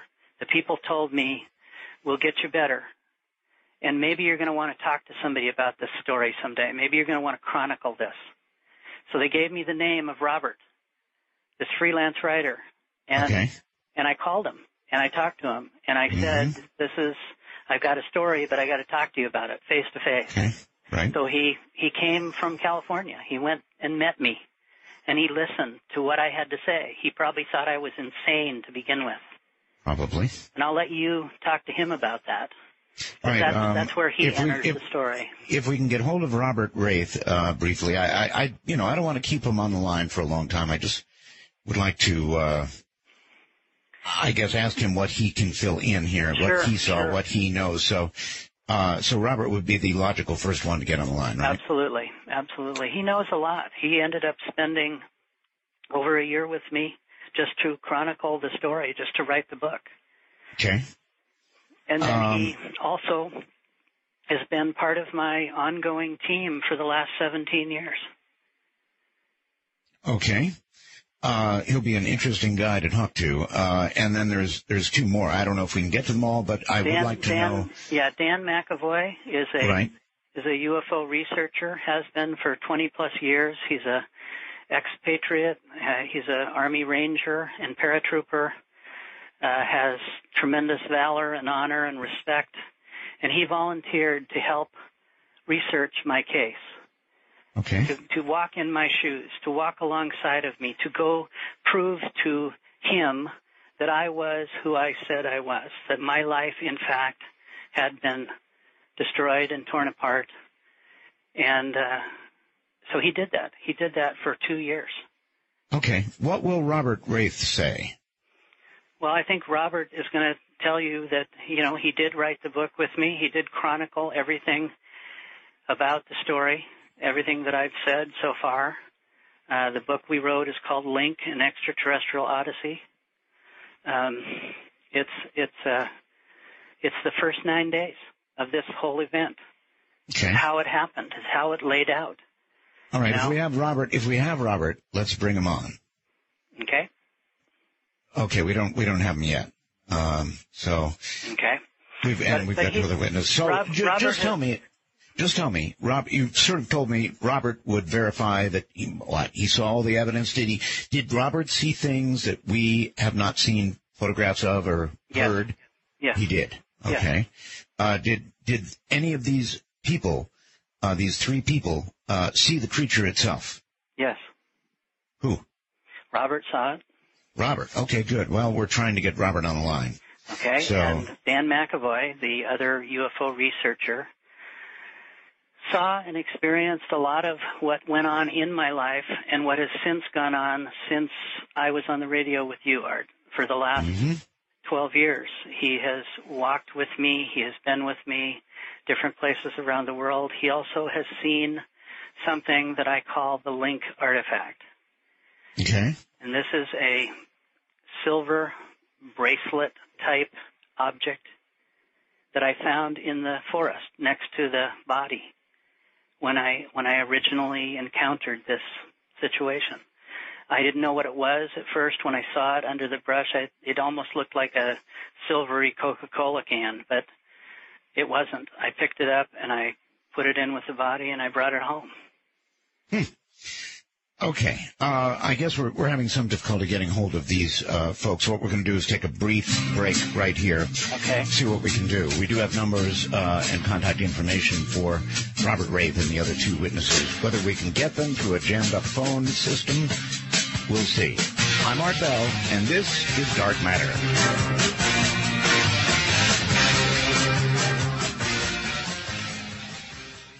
All right. Very interesting. We had a wrong number. Somehow in the translation of the doctor giving the number to my producer and my producer giving it to me, the number was wrong. So we've got the right number now, or at least we had the number. And we're going to get Robert Rake on here shortly, I hope. So I'm told that we're reaching out to him right now. Sorry about that, Doctor. I do understand you related that number any number of times, and it came out wrong. So technology, Art. Technology. Yeah. Well, from, whispering in one ear to whispering in another ear. Not really whispering, but transferring numbers of so many people, it happens. Oh, easily. Everybody should know whether or not we actually get Robert on the phone. In the first interview, we had Robert. We had the doctor. We had Dan McVoy. We had them all on the air, and hopefully we're going to have them on the air tonight too. But there seems to be some mix-up in the numbers. And my producer or my board op is welcome to whisper in my ear when we're set. Okay. So, in the meantime, Robert would say that he saw the creature. Yes. Yes. Dr. Harold Chacon, he's a microbiologist, right? Harold Chacon is a microbiologist. Oh, and I'm sorry. He's an immunologist is actually what he is. He deals with biology and immunology and little things, microscopic things, and all those kind of virusy things. Okay. And he actually did some testing of some of the blood samples of this creature. What did he find? Well, it's interesting what he found. He found that there were 46 chromosomes, the same as we have, but 9 of the pair were different. They were not human, but they could only be identified as being similar to sea tortoise and something relating to dolphin. Huh. Isn't that interesting? All right. At what point did you... Yes, at what point did you get him involved? I mean... Well, he actually had called us after we had been on the radio with you. And he actually said he would be willing to help us if we needed anything. And I had gotten a hold of some of those samples that were sent away, luckily, and we took them to the head pathologist of the University of Washington Medical Center. Yes, sir. And I asked him if he would do a study of this tissue. And I did not tell him what it was. I did not state anything other than I wanted to know what it was. And he said, fine, I will take a good look at it, and, whatever we can figure out, I will let you know. Okay. We've got to close something out here because at this point, of course, the alien, when we last heard, was alive. Yes. What befell? What happened to the alien? During the rest of the days before I left town, left the country, I would go back into the garage and I would open the freezer, and it became familiar with me, I think more than I was with it. It at least no longer screamed at me. Right. But it would now make little chirpy, squeaky sounds, and I would talk to it like I was talking to my dog, like I was talking to a member of my family, just to try to get it to calm down, to try to reassure that I wasn't going to attack it, because now it was a living thing. It was much different, and it was injured to me, and it was moving slowly, and it wasn't being aggressive toward me. It was liking its environment, if you can imagine that. I guess I can. And it was ready. It could leave any time. I did not lock it in the freezer. It actually would get out of the freezer on its own, sit in front of the freezer, kind of rock back and forth in a very fluid motion, and look at me with these big 2-inch oval eyes and almost peer into my mind. It started to communicate through telepathy. It started to reach inside of me, and I could see images of my life as a child, as a young man, as if it was playing them to me like a movie in my mind. But so vivid and so clear that I could feel the air, I could feel the grass under my feet, I could smell it. Wow. Unbelievable. And this went on for how long? Until I left town on the 10th day. And the alien? Well, on the 9th day, I came back home, drove home from my house after being with Gary for a while.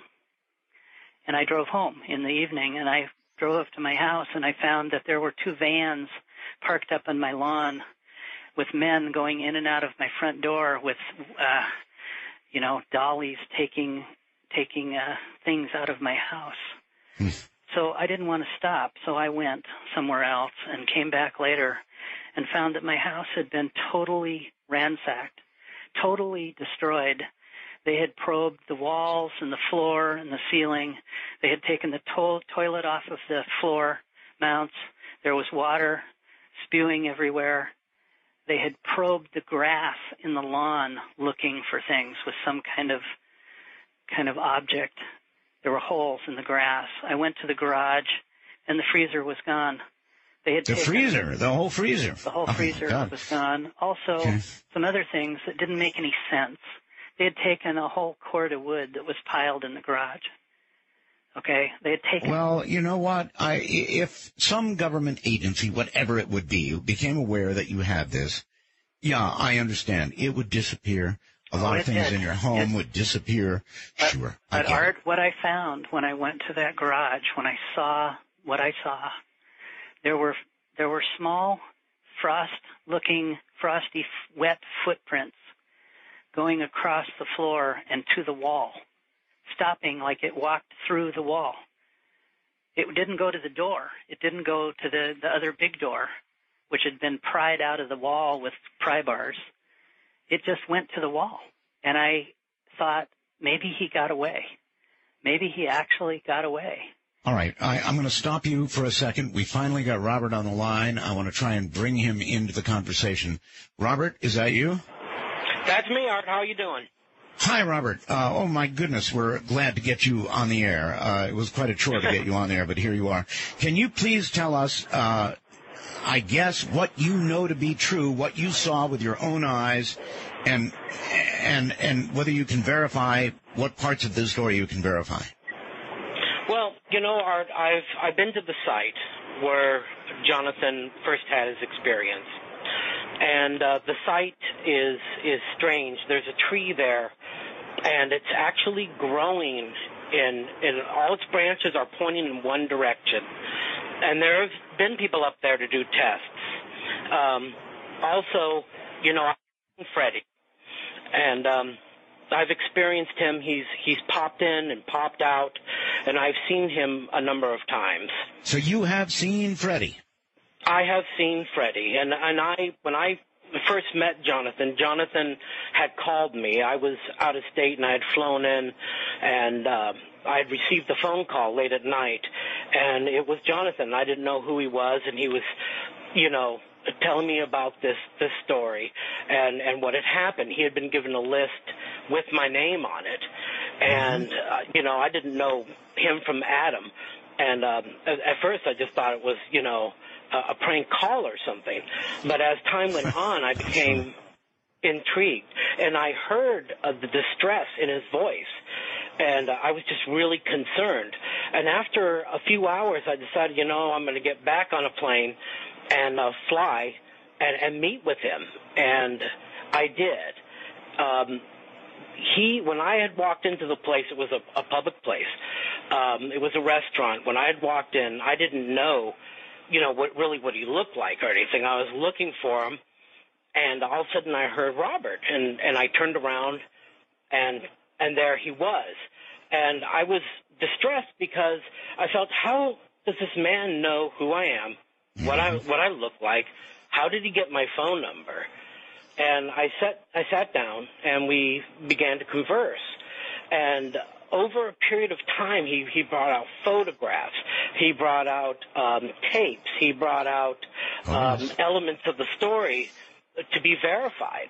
And I was just astounded, and, it was beyond my circle of thought, and way beyond mine, too.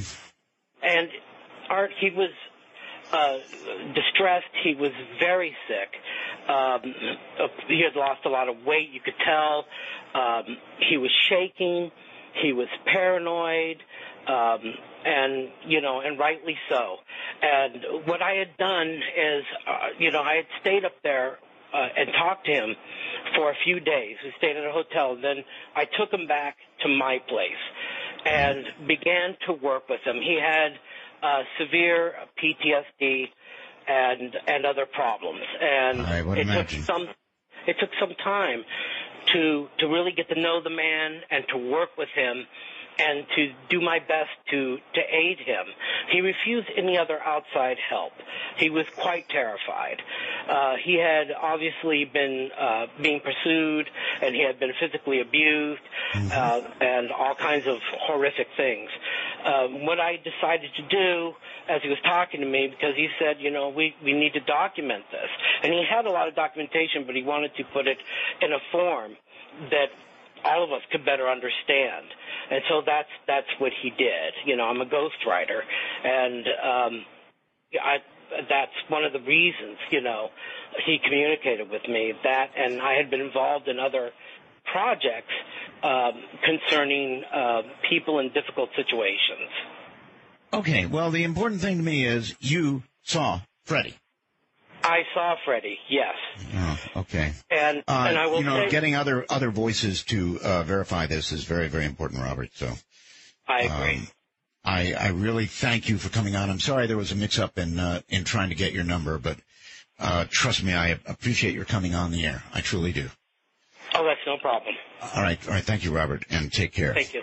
You too. Okay. Art, something to add to this at this moment is, in all the years that have since followed from when Robert first met me, Freddie still is around. He kind of doesn't leave me alone. He's become like, I don't know, my shadow. He's been seen by hundreds of people that have been around me. But he's in the hands of some government agency. No. No? He's in the hands of his own. How do you know this? Because he pops in and out all the time. Right, but when you left, yes, after your house had been ransacked, right, Freddie was gone. So Freddie, he walked out and went back to his own.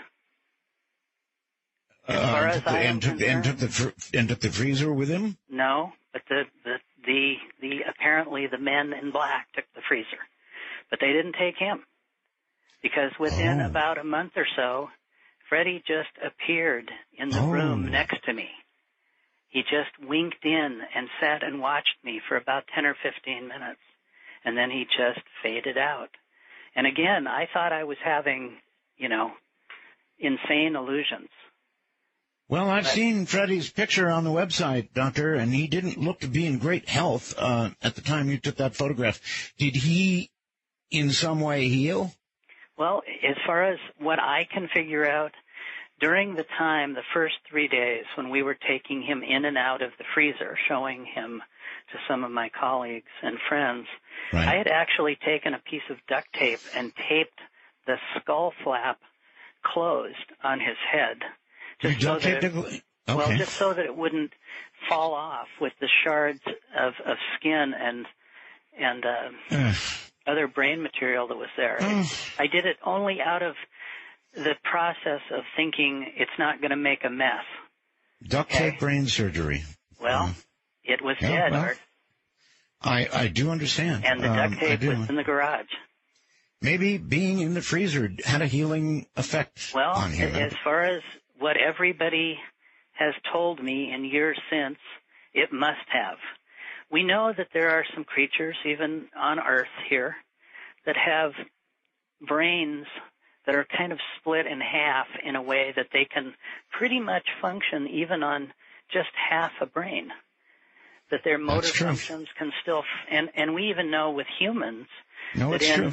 In extreme brain injury, our brains have the amazing ability to reconnect to different parts of our own brain.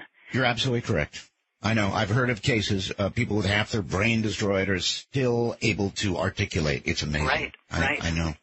So, good point. So the point is, he's alive and well and still visiting. And in some ways, it's a very strange situation, because even after knowing this, even after experiencing this time and time and time again, it's still terribly unnerving to me. It's not normal to have something just appear in the corner of the room or when you're sitting, in the bathroom.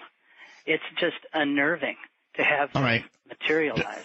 Doctor, in the next break, we're going to make an attempt to get hold of Dr. Harold Chacon, is it?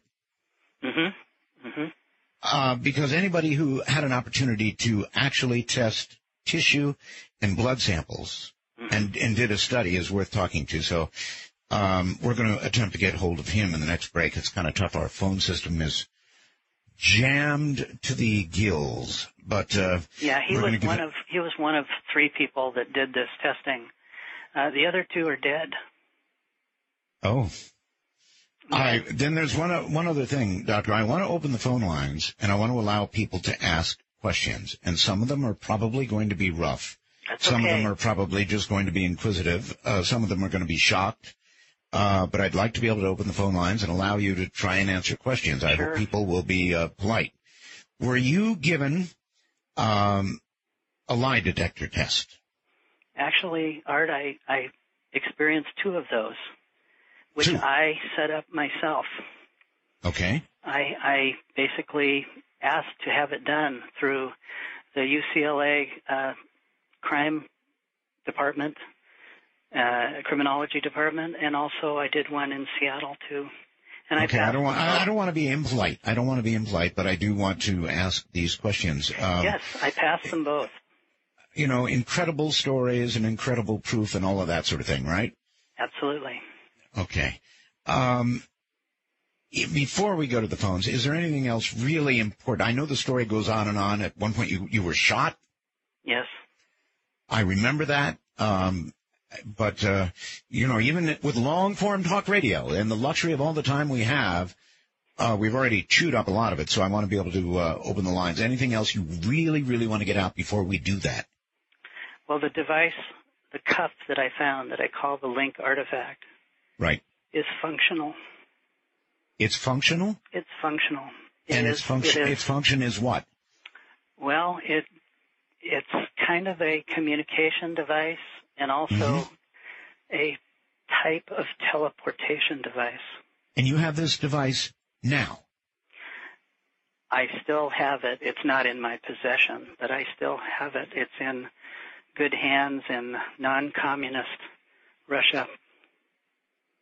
Yeah, I think I'd have it in a very, very safe place myself. And what it does is truly fantastic.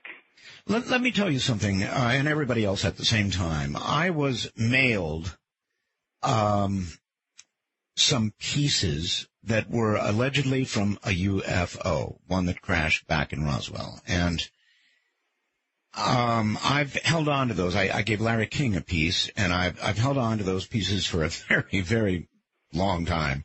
Linda's had them professionally tested, and Linda Moulton Howe, and she'll be on the program to talk about it. But what I'm getting at here is I've had some disturbances around those objects. And because of that, I've kept them in a very, very safe location. So yes, don't come looking because it's already happened. That's right. And it's already in a safe place beyond my control. So I don't blame you. I don't blame you a bit. But what's kind of interesting, Art, is the materials that you found in your pieces of metal are also in my piece. Oh, I had the Link artifact was analyzed in Osaka, Japan in 1999 by the University of Osaka.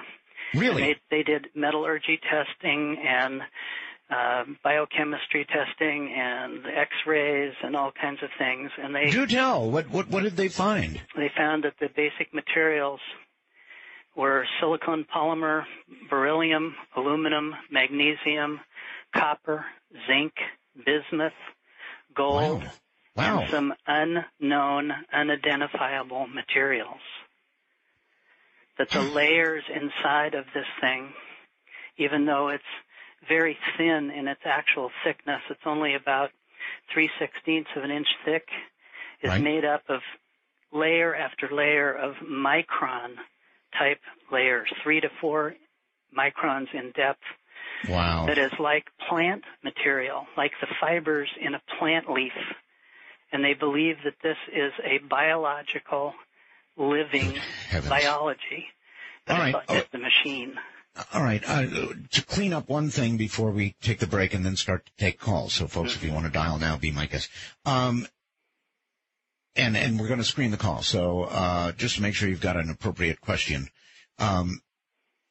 The obelisk itself, did anybody go back? Did anybody check whether it was still there? We did the next day. We drove back. Gary drove back, took a trailer and chains and a truck, and he was bound and determined to drag that thing out of the forest one way or another. It was gone. But the more interesting thing is all the plants and the ferns that I tore out underneath it were put back like it was pristine, like nothing had ever happened in that space. Like time had been reversed in that place. Okay. All right, Doctor, hold tight right there. Now we are going to open the lines. If you have a question for Dr. Reed, please give us a call. The number is 1-855-REAL-UFO. Or, if you wish, 1-855-732-5886. Now, I'm led to I think I understand that our lines are now open to Canadians as well as Americans. If you have a question, now would be the time. We're going to take a break here. And if we're able to get any other witnesses, we'll pursue that as well. We've got a couple of other numbers of witnesses here. It's quite a tale, no question about it. Alien in the freezer. This is Dark Matter on Sirius XM.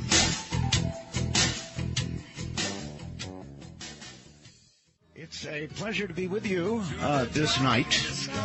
My guest is Dr. Jonathan Reed, and I hope you've heard the story. If not, there's not going to be any way to catch you up. You'll have to get it on the repeat.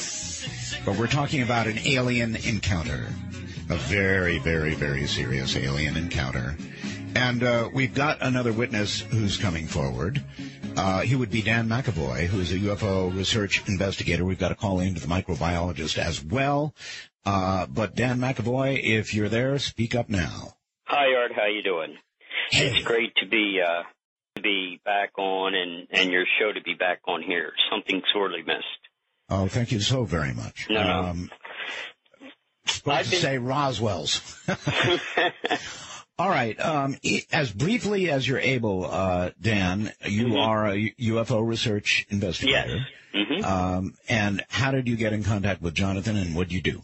Well, I had heard him on your show back in 1999, I believe it was, and I was intrigued, and then heard him again on the show, and then realized that out in Laughlin, Nevada, there would be a convention where he would speak for the first time and present his book and his information. And I decided to go out there, and as you would say, I wanted to take that ride. And I wanted to do it on this because this was not like anything else that I've seen. We've seen lights in the sky, we've seen possible abductions, but this goes way beyond. Way beyond, yes. Okay. In what way can you witness for him? Well, I have, of course, spoken to people, videotaped people that knew him, professors, friends. I documented his life. We spent 15 years together doing this. Mm-hmm. And I guess, probably the strangest or most climactic experience was when Jonathan and I went to a hotel room with two other folks, and we shut the door, and everything was, lit as it should be. We sat across from these two folks at a table. Basically, they said, "Jonathan, do you feel like doing this?" "Sure." Mm-hmm. And he said, "Absolutely." And with that, one of them pulled a blue blanket, not blanket, but a blue wrap cloth out of his jacket pocket, and he laid it on the table, and it turned out to be the linked artifact itself, not encased in anything. It was just there. Okay. And Jonathan grabbed it, and before the three of us could do anything, he had already put it on his wrist, and it began to seem to clamp down on his wrist because of the three needles that are on the underside.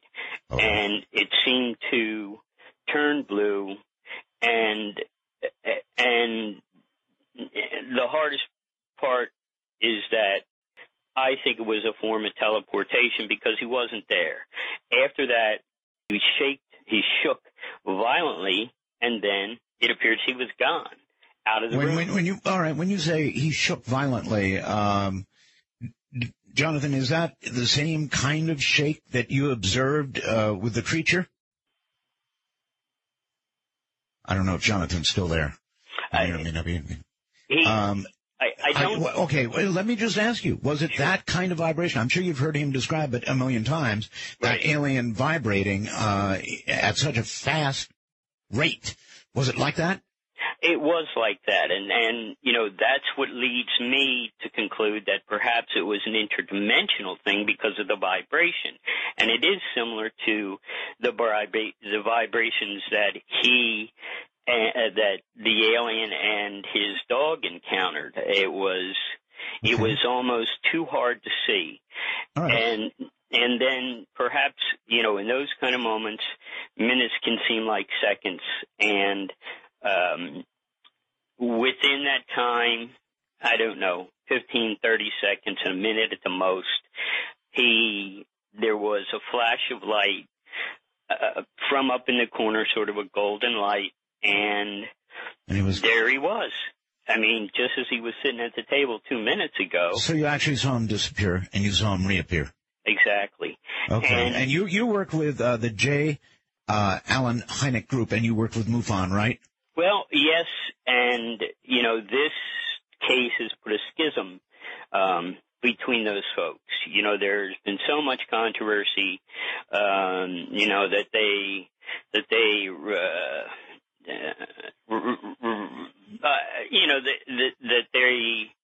did nothing for me and was just abused and just the organizations aren't what they used to be. I understand. And it's a shame, but it was over this case, huh? Well, as far as I can tell from all the publications, talking with all the prominent researchers in the field, that's the sense I get. And it's because there's so much here, it's so deep, that others just want to skim off the top. And, the other correlation, I think, is money. Through this, we've never, in 15 years, have never taken money from anyone. We did it for free. We gave books for free. We handed them out for free.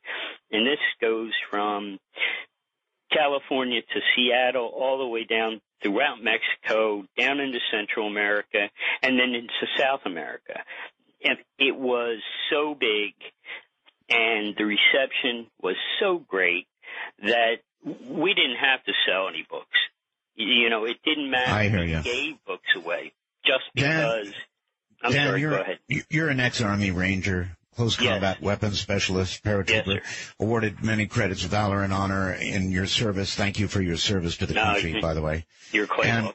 And one more thing. I understand that you've had a series of strokes lately. Yes. So your coming on tonight really means a lot to me. Thank you. No, Art, thank you. It's been an honor and a pleasure. All right, you take care, my friend, and again, thank you for the witnessing, and thank you, especially not being fully healthy, taking the time to come on the radio. That's big to me.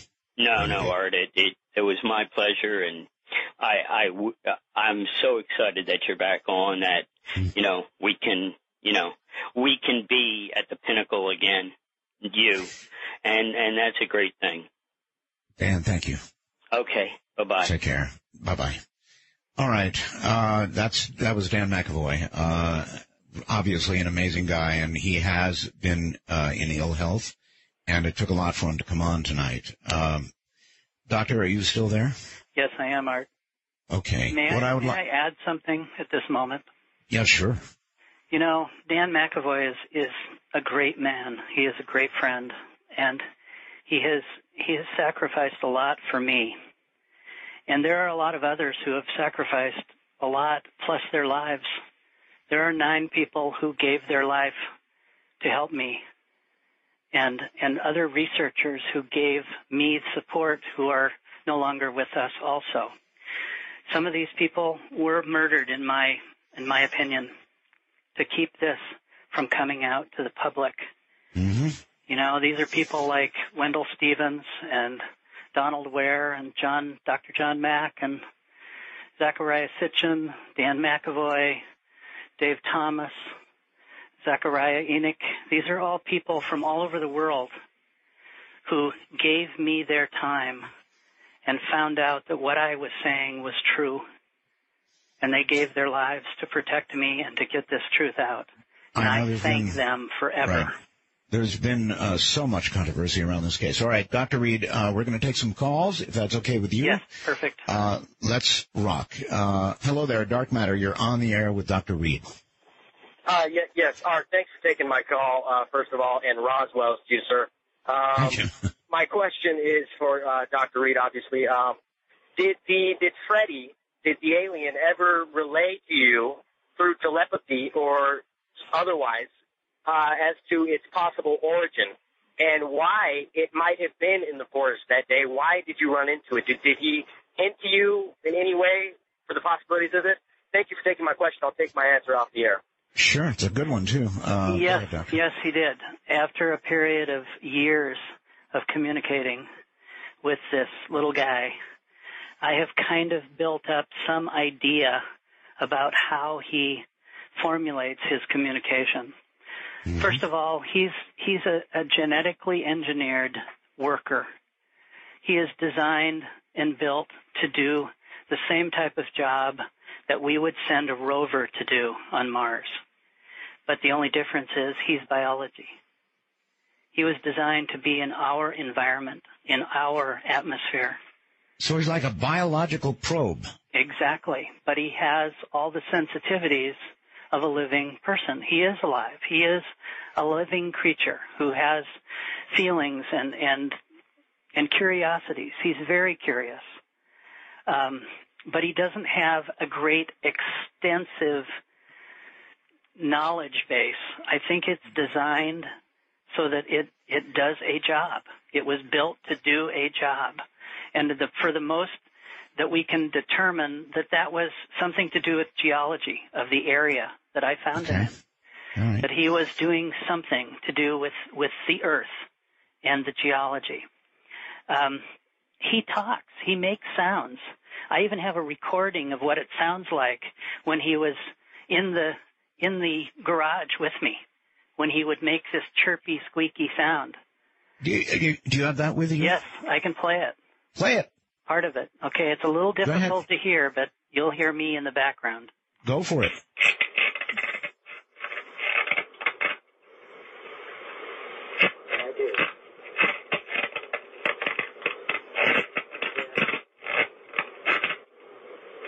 Wow. That's actually his... All right, that almost sounds like a Geiger counter, a kind of clicking sounds, huh? Well, when you listen to it in its entirety, you can actually hear him become more excited at one point and less excited at another. When I hand him a cup of water, he takes it from me and actually throws it at the empty cup at me to test me, to watch my reaction. Now, this isn't something that a non-intelligent being would do.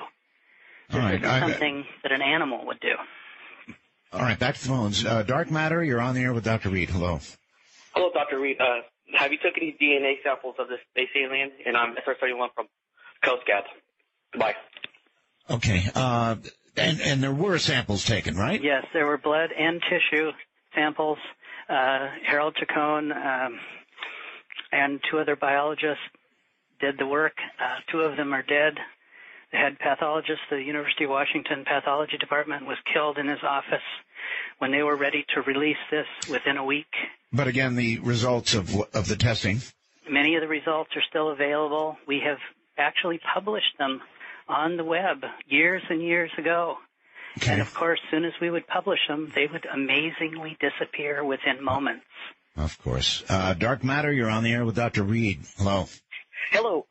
When I encountered an alien with my time with the Air Force, it made those strange noises, too, and I could see the membrane in its mouth moving around. And the closest thing that I've ever heard recorded, unfortunately that recording, it was really hard for us to hear. It made wind chime-like noises that the closest thing I've ever heard of was the demon-possessed children. Sometimes they'll make tones that sound like wind chimes that are just things that a human vocal cord couldn't make. I'm just wondering if you could tell us any more about the chimes and sounds. He did make kind of a whistling, chiming sound sometimes. And I think it depended on his mood, his curiosity at the moment. He was extremely afraid, just like I was. Well, you're right, Doc. He's right. That holding the phone up to that was insufficient. To me, it sounded like clicks, and I'm sure to the audience it did as well. It didn't go beyond that. But when you're trying to, just hold a phone line, you're a player, it doesn't work that well. But yes, he did make these kind of sounds. And to answer the previous caller, we believe that he's from either Orion or the Andromeda area of the sky. How did he relate that information to you? With a map of the sky and the stars and the constellations. Okay. Everything he speaks through is imagery, is either geometry or actual imagery, and not in words, but in visualization. Mm-hmm. And we've created a database of this information not only from me, but from hundreds of other people and their encounters too. That's currently what I'm doing, is working with a Russian space communication group to build a database to communicate directly with them. Dark Matter, you're on the air with Dr. Reed. Hello. Yeah, hey, first, Art, I just want to say Roswell. And Dr. Reed, I was wondering, okay, now, if I understand your description correctly, Freddy was an organic being aided by inorganic technology. And actually, I have a two-part question. The unfortunate loss of your dog, do you think that was just a reflexive fear-threat reaction? And did Freddy you think he used his own capabilities or the technology? Okay. In regard to this, I believe that Freddy probably was only defending himself when my dog came upon him. And it was like as if we were attacked by a wild animal. You do whatever you have to do to defend yourself, your life. And I believe that's actually what he was doing, but I believe that the technology of his suit, of this black suit that expanded itself around the head of my dog, was a defense mechanism to protect Freddy himself. So that's my belief. I have since spent lots of time apologizing to Freddy, telling him I didn't know what I was doing, that I didn't mean to hurt him, and that I now know he was only trying to defend himself. Did Freddy actually say anything to you about your dog? I mean, was there No. There's never been any kind of indication that he even understands what I said regarding my dog. So you think that was a purely defensive mechanism? Yes, I do. All right. Hello there. You're on the air on Dark Matter with Dr. Reed.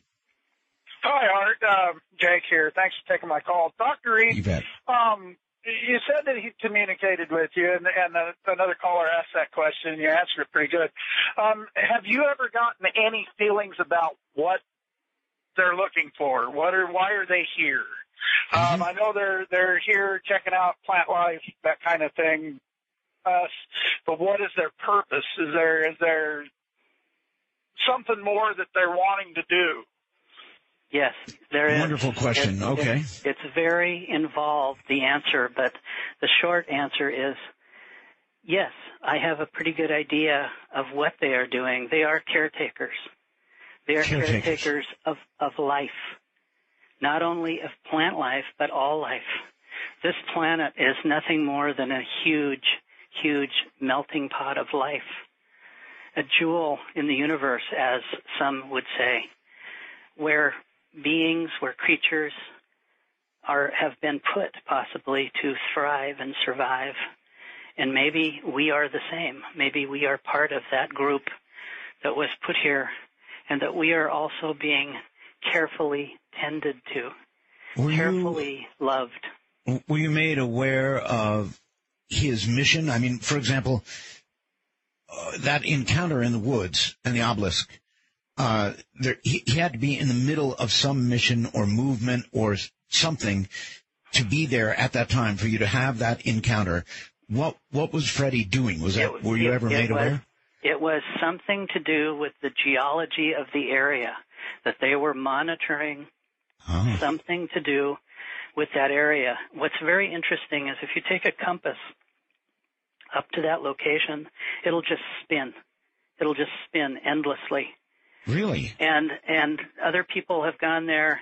And to this very day? To this very day. Other people have gone there and checked out radiation samples, ground samples, and found that there is an extra amount of radiation that seems to be in a 300-foot degree area. More evidence. There is so much art. It's mind-boggling. All right. Dark Matter, you're on the air with Dr. Reed. Hello.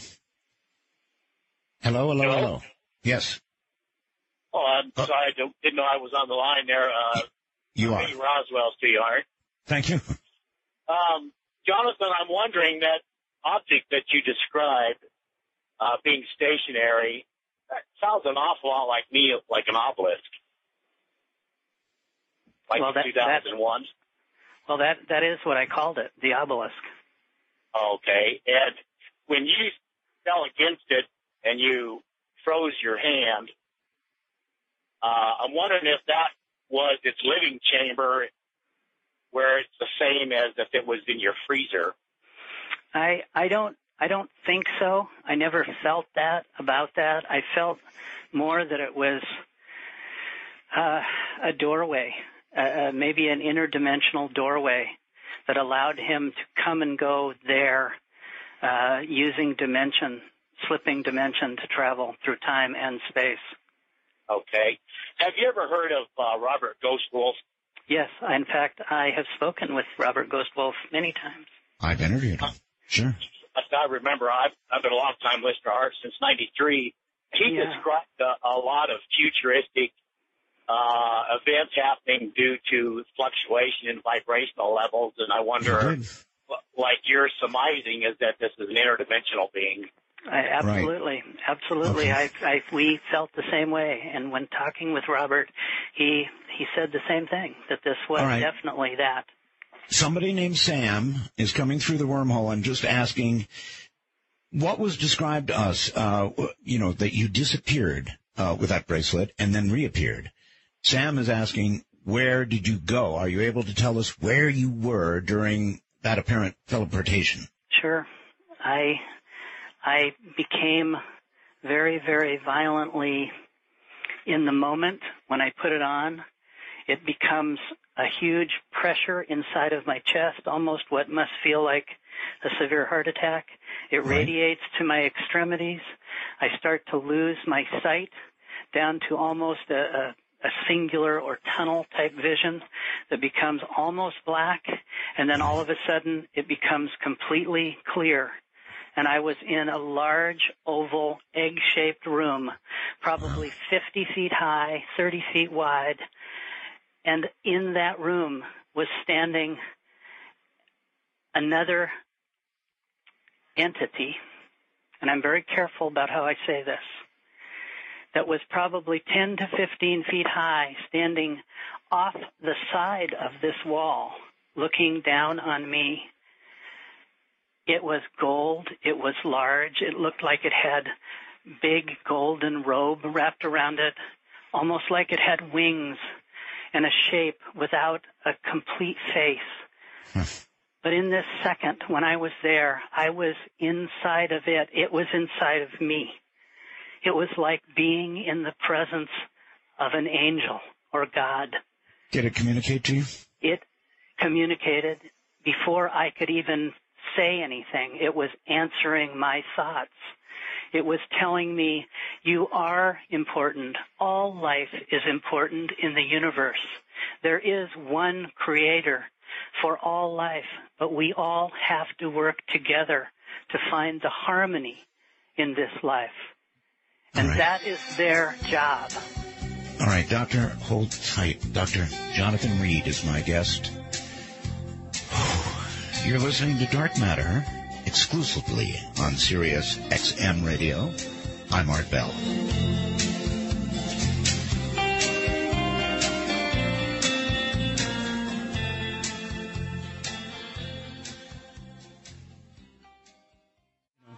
I find this music calms me, and frankly, I need a little calming right now. This is one hell of a story.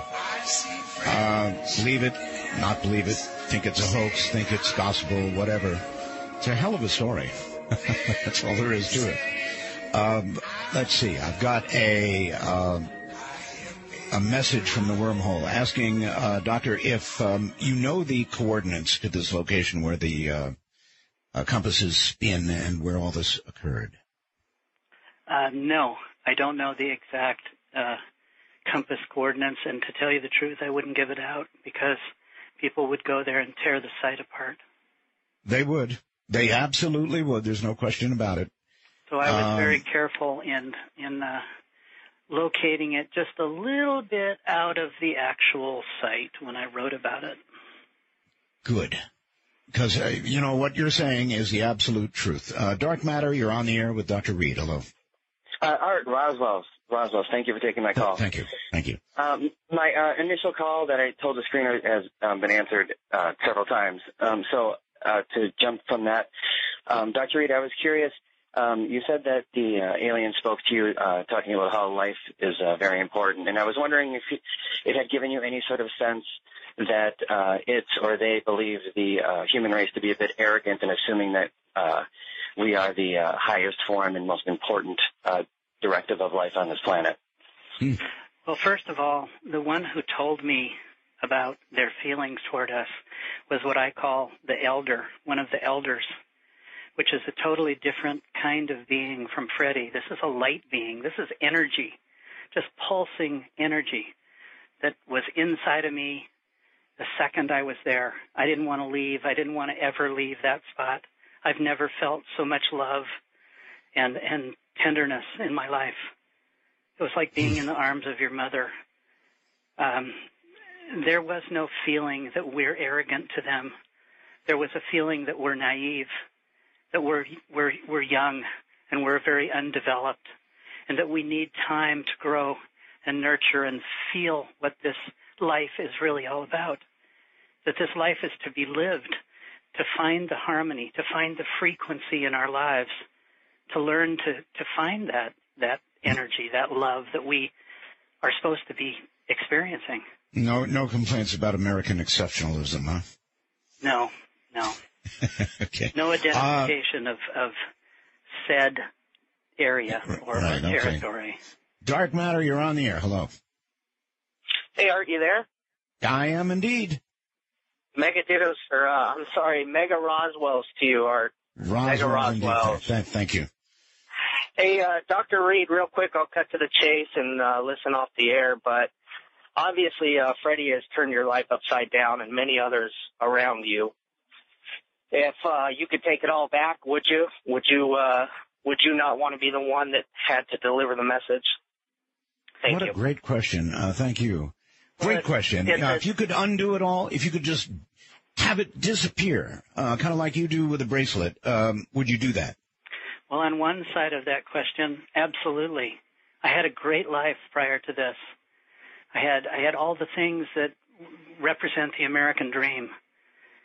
But since then, since all that was taken away, what I was left with was the ability to see beyond what life I had before. And now I know that there is so much more to this life. There is so much, shall we say, miracles everywhere. And I'm not talking about religion. I'm talking about the magic of life, of nature. Itself, yes. Well, the question was, would you undo this? Would you undo it? No, no. Not by what I now know. Because I remember when I first interviewed you, I think you would have undone it, but quick. Well, that's what I said originally when it had torn my life apart. I was left with nothing. But in the last 10, 12 years, since I stopped publicly speaking, since I decided to basically court the science side of life one more time, I have been sought out by science groups and universities all around the world. I have spoken to heads of state and heads of countries about this. I was invited by the Vatican 1 month ago to speak with the new Pope. Oh, isn't that interesting? Are you going to do it? I've done it. You did it? I did it. Who told me, Jonathan, you are a messenger for all of us. You spoke to the Pope? I stayed in the Vatican for 4 days. Holy smokes. No pun intended. Incredible you were invited? You were invited to the Vatican? I was invited for two reasons. One, I had met the past Pope when I was in the hospital in Mexico some years back, and he happened to be in Mexico. And he was visiting the hospital, and I had an opportunity to talk to him because I was sick in the hospital also. I had actually died for 19 minutes. And you actually arrested? Physical signs all gone? Wow. Yes. That's another subject I'm really interested in pursuing. And he came to talk with many people, not just me, but he said that this is a good thing. He actually asked me, Pope Benedict asked me, how can we help them? How can we help the aliens? Okay. Dark Matter, you're on the air with Dr. Reed. Hello. Hello. Yes. Well, I'd like to ask Dr. Reed, was the alien wearing clothes, and did you feel them? Was he wearing shoes? How many fingers did he have? Yes, he had a black suit on, similar to what I would reference like spandex, that was a one piece of material, no seams, no zippers, almost like a turtleneck type thing that covered his hands, his feet, his body, his legs, his torso, everything. What was unique about the suit is when he was unconscious in my garage, I did a topical examination of him, feeling through his suit, feeling my way to find out his fingers, that he had basically 3 fingers in like a glove or a mitten form, but inside there were 5 fingers. Wow. He had basically the same anatomy that a human would have, except some small additions. But then one thing was very interesting is I took an X-Acto knife and I attempted to cut the suit. And as I cut a 2-inch strip in it, it sealed itself up. Oh. And then I cut it again and it sealed itself up again. And the third time it wouldn't let me cut it at all. Really? And what's interesting about that, Art, is that's almost a learned behavior, right? 5 years later, NASA came out with a press release that said 5 years later that they had invented a material that was a healing fabric. Wow. All that was written in the book in 2000. So do you think that NASA got hold of that technology? Yes, I do. And that's where it came from. Well, I think it came from a lot of involvement with extraterrestrial life, intelligent off-Earth life. We're surrounded by this. This is not one species only. There's supposedly 50 plus. You know, there's billions of stars, billions of galaxies. Yes. And these people travel with dimensional shifting. They don't use our conventional ways of travel. They use light to travel.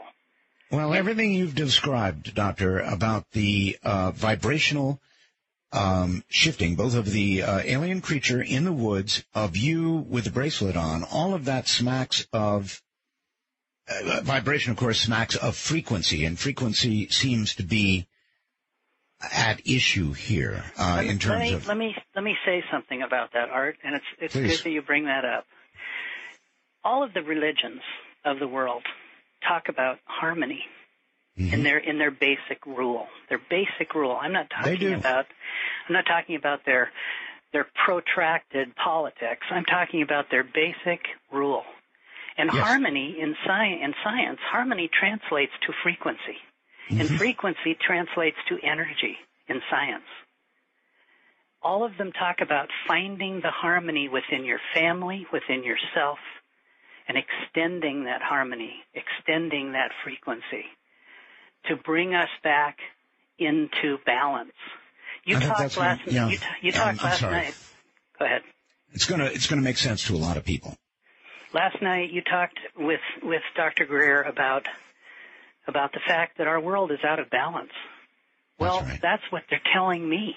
Every time I've gone away, every time I've been able to speak with these elders, these incredibly warm, loving, gifted angels, they talk about finding the balance in our life, that it's so simple.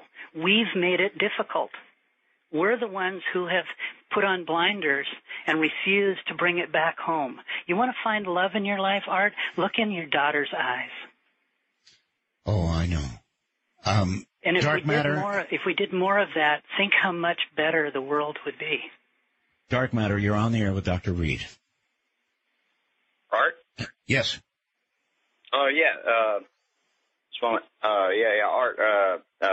Oswald's to you. Thank you. And as a ham, I was wondering, I know you go on, 80-meter band or... I do, yes. 160-meter band. Actually, I'm on all of them. Are you planning on doing any sort of after-show net? I don't know. Maybe we'll talk about this one of these days, but now is not the time. All right. Well, I have a question for Dr. Reed then. Go ahead. Dr. Reed, it sounds like Freddie has gone from being the frozen ET burrito in the freezer to walking around in your garage. I was wondering, does he consume any sustenance or leave any refuse?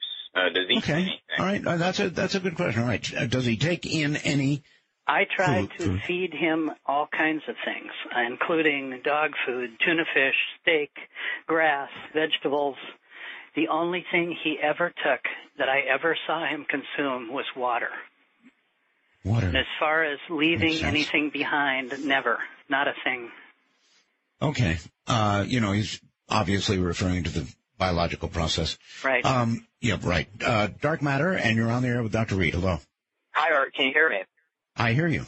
Yes, Art. This is Dane from Pittsburgh. Look, I'm 24 years old, so I was alive, but I wasn't, old enough to hear you back in your prime, and it's great to hear you back on the radio. So you have a lot of younger fans out there. My question for Dr. Reed is this. What, if anything, I think the previous caller was asking, did the alien eat anything, or did he steal anything from you? Did he take anything from you?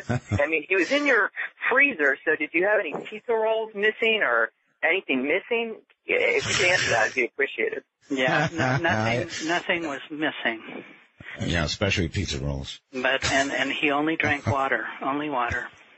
Okay, that was answered previously, and that caller knew it. The pizza rolls was a crack. Okay. Dark Matter, you're on the air. Hello. With Dr. Reed. Yes, hi. Yes, I was wondering, when the alien was peering into Reed's mind, did he notice if it had any brain damage from the injury? Also, the entire time it was out of the freezer, did he ever notice it having any scarring, or if the injury had healed, if it regenerated at all? He has a scar on his head to this day, just as if we would have a scar on my body or your body. It remains. He is biological. He has biology just like we do, and the scar remains. In regard to him moving and being in my presence in the garage during the first 9 days, he moved in and out of the freezer like a fluidity that I had never seen, like a gymnast that was so graceful and so slow but so powerful. It was just beautiful to watch. So there was some lucky accident, or maybe it wasn't an accident, that he ended up in the freezer because either that was his environment or it was a healing environment for him. Well, that's all I can assume. He never told me that I need to be in the cold. He never has ever indicated anything about it. He was free to come and go. I was so afraid of him during those first days that I would have been happy if he would have left on his own. Oh, I'm sure. All right. Dark Matter, you're on the air with Dr. Reed. Hi. Art Bell. Yes, ma'am. Wow, I have a question for first Roswell's, and I have a question for Dr. Reed. I once saw a UFO, and I had this telepathic communication that was 2 or 3 seconds long, and it was large amounts of information that I won't go into. Was it like that, communicating with your alien? Exactly. In fact, when he would do it, it was like a fire hose being squirted into my brain. I had to ask him verbally to slow down because I would get these intense migraine headaches the second I was in his presence. So he learned to slow down for me. Rein it in for you. Wow, that is fascinating because that just sort of validates my own experience. All right. Thank you very, very much. Yeah, kind of like a massive download, boom, like that. Absolutely. And there are, again, I'm going to say, this is not just about me. There are thousands of people all over the world who I've spoken to, who have had very similar experiences. I know, but you're the one who's left with so much physical evidence. So many of the cases are circumstantial is the word I guess I would use. They just don't come with the kind of incredible amounts of evidence that you've got, Doctor. Dark Matter, you're on the air with Dr. Reed. Hello. Hi, Art. Roswell's to you. And, Doctor, my mental buffers are backing up with questions about the bracelet, so I'll go quickly and be brief. I was surprised in the interview you mentioned you had some health problems since all this started happening. I almost expected you to say when you put the bracelet on that it had healing properties for you. My question, plural, is, number one, is there any ongoing testing or research with regard to this bracelet and its properties? And the second question is, has anybody else ever put it on? I would have brought it and asked the pup to put it on. Well, first of all, yes, somebody else has tried to put it on. In fact, the initial person who put it on after I did was Robert, and he was immediately sick for about a week. I mean, really, really sick, like I was in the woods. Now, he didn't go anywhere, but he put it on when I happened to be going to the bathroom in the other room just to try it, and it didn't work. Now, two other scientists have attempted to try it, and both of them are dead. One died immediately, and the other one died a week later. It is being tested, and it is being used for the communication that we are setting up. Something you need to know, Art, and I need to say this. Sure. This is not just about ETs. This is not just about visitors from other planets. This is about life and how we all need to evolve and need to extend ourselves to other life. That's what they're telling me. That's what they're telling many other people. In the visits that I've done to use this artifact, it's like being in the presence of God. But I try to take that out of it. I try to see it for the science and the information that I can get out of it. But I understand why you would feel that, though. I do understand. We are being shown and given direction that probably has been given to us for centuries by a teacher here and there, all over time. I am not special. I didn't want this to happen. I could have much preferred to give this to you, Art, than for me to do this. But for some reason, I have this responsibility. And I've decided, since so much of it now has encompassed my life and changed my life for the better, I have decided I will take the responsibility to tell people simply what I know. Nothing more, nothing less. All right, Doctor. We've got one more break and one more round of questions, and that's it. Dr. Jonathan Reed is my guest. This is Dark Matter. I'm Art Bell, exclusively on Sirius XM Radio.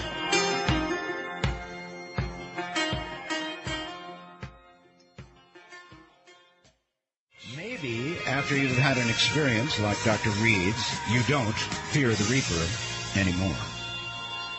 Good evening, everybody. I am Art Bell, and Dr. Reed is still here. We'll take some more questions with what time we have left. Hello, you're on the air. Dark Matter is listening. Hi.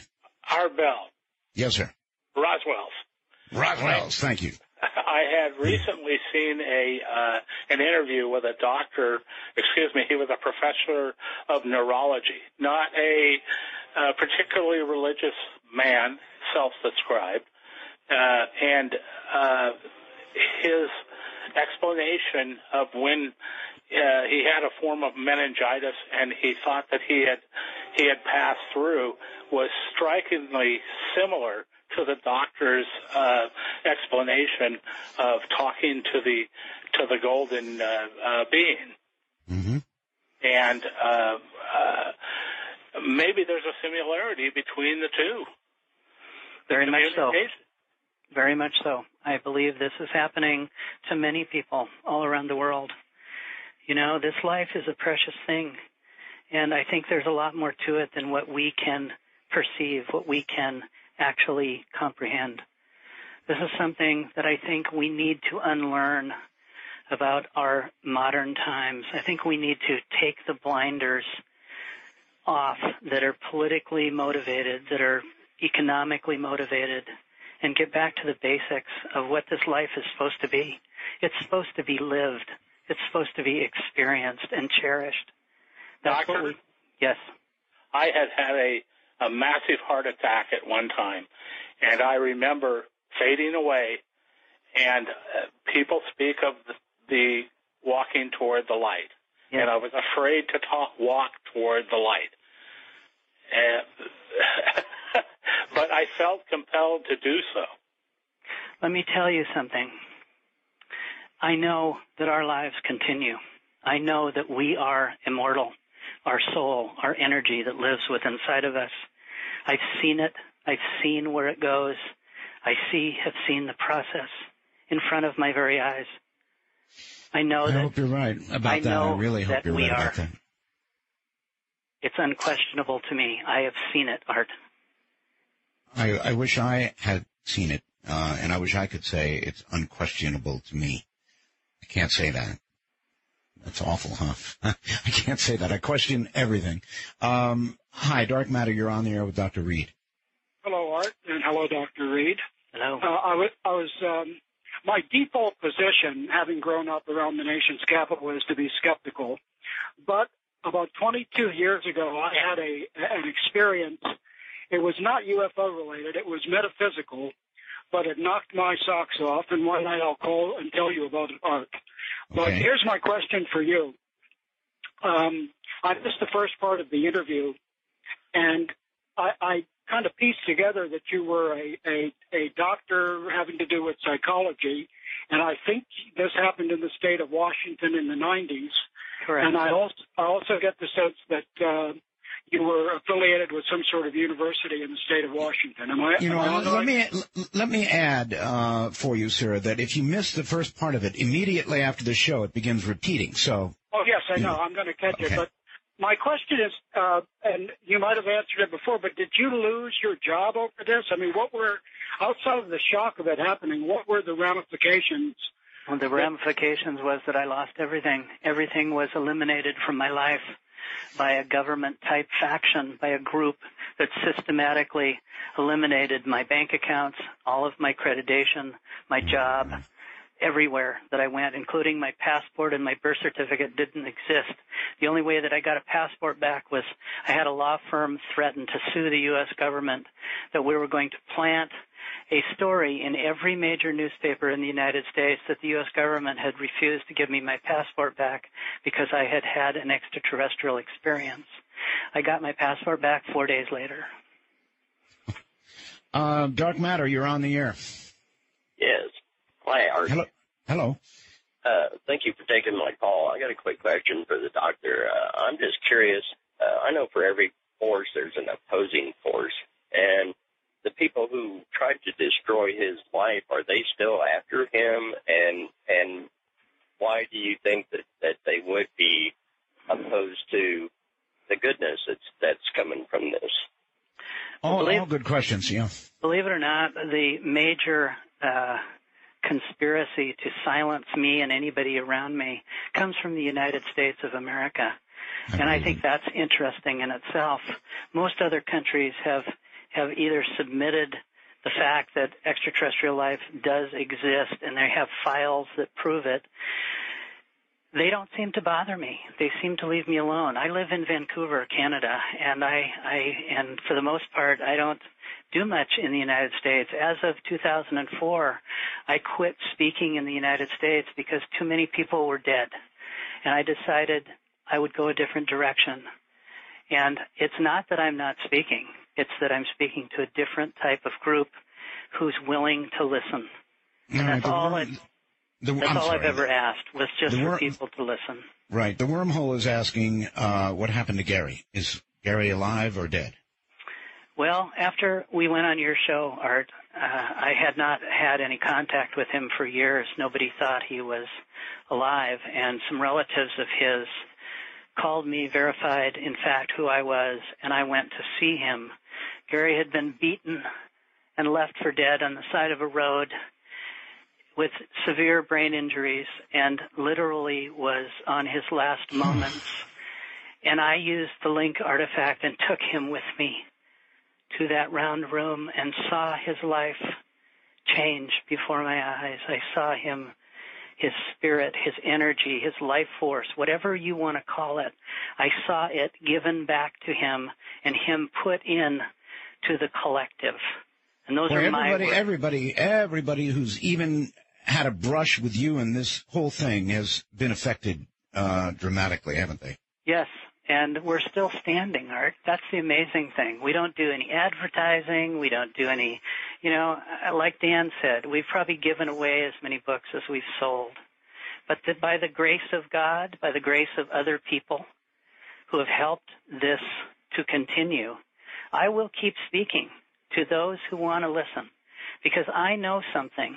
I know that our life, our civilization, our humanity needs to evolve, because we're in trouble. We're in really big trouble right now. I agree with that. And some of the answers are so simple, and I believe we can find them together. I believe that when we reach out across the airwaves, across the table, and touch the person across from us, we are giving them part of ourselves. We are giving them part of our energy, part of our life. That's what we need to do. We need to bring it back to that kind of simplicity, where our lives are shared together to enhance each other, where our energy helps each other grow and evolve. Well, I couldn't agree with you more.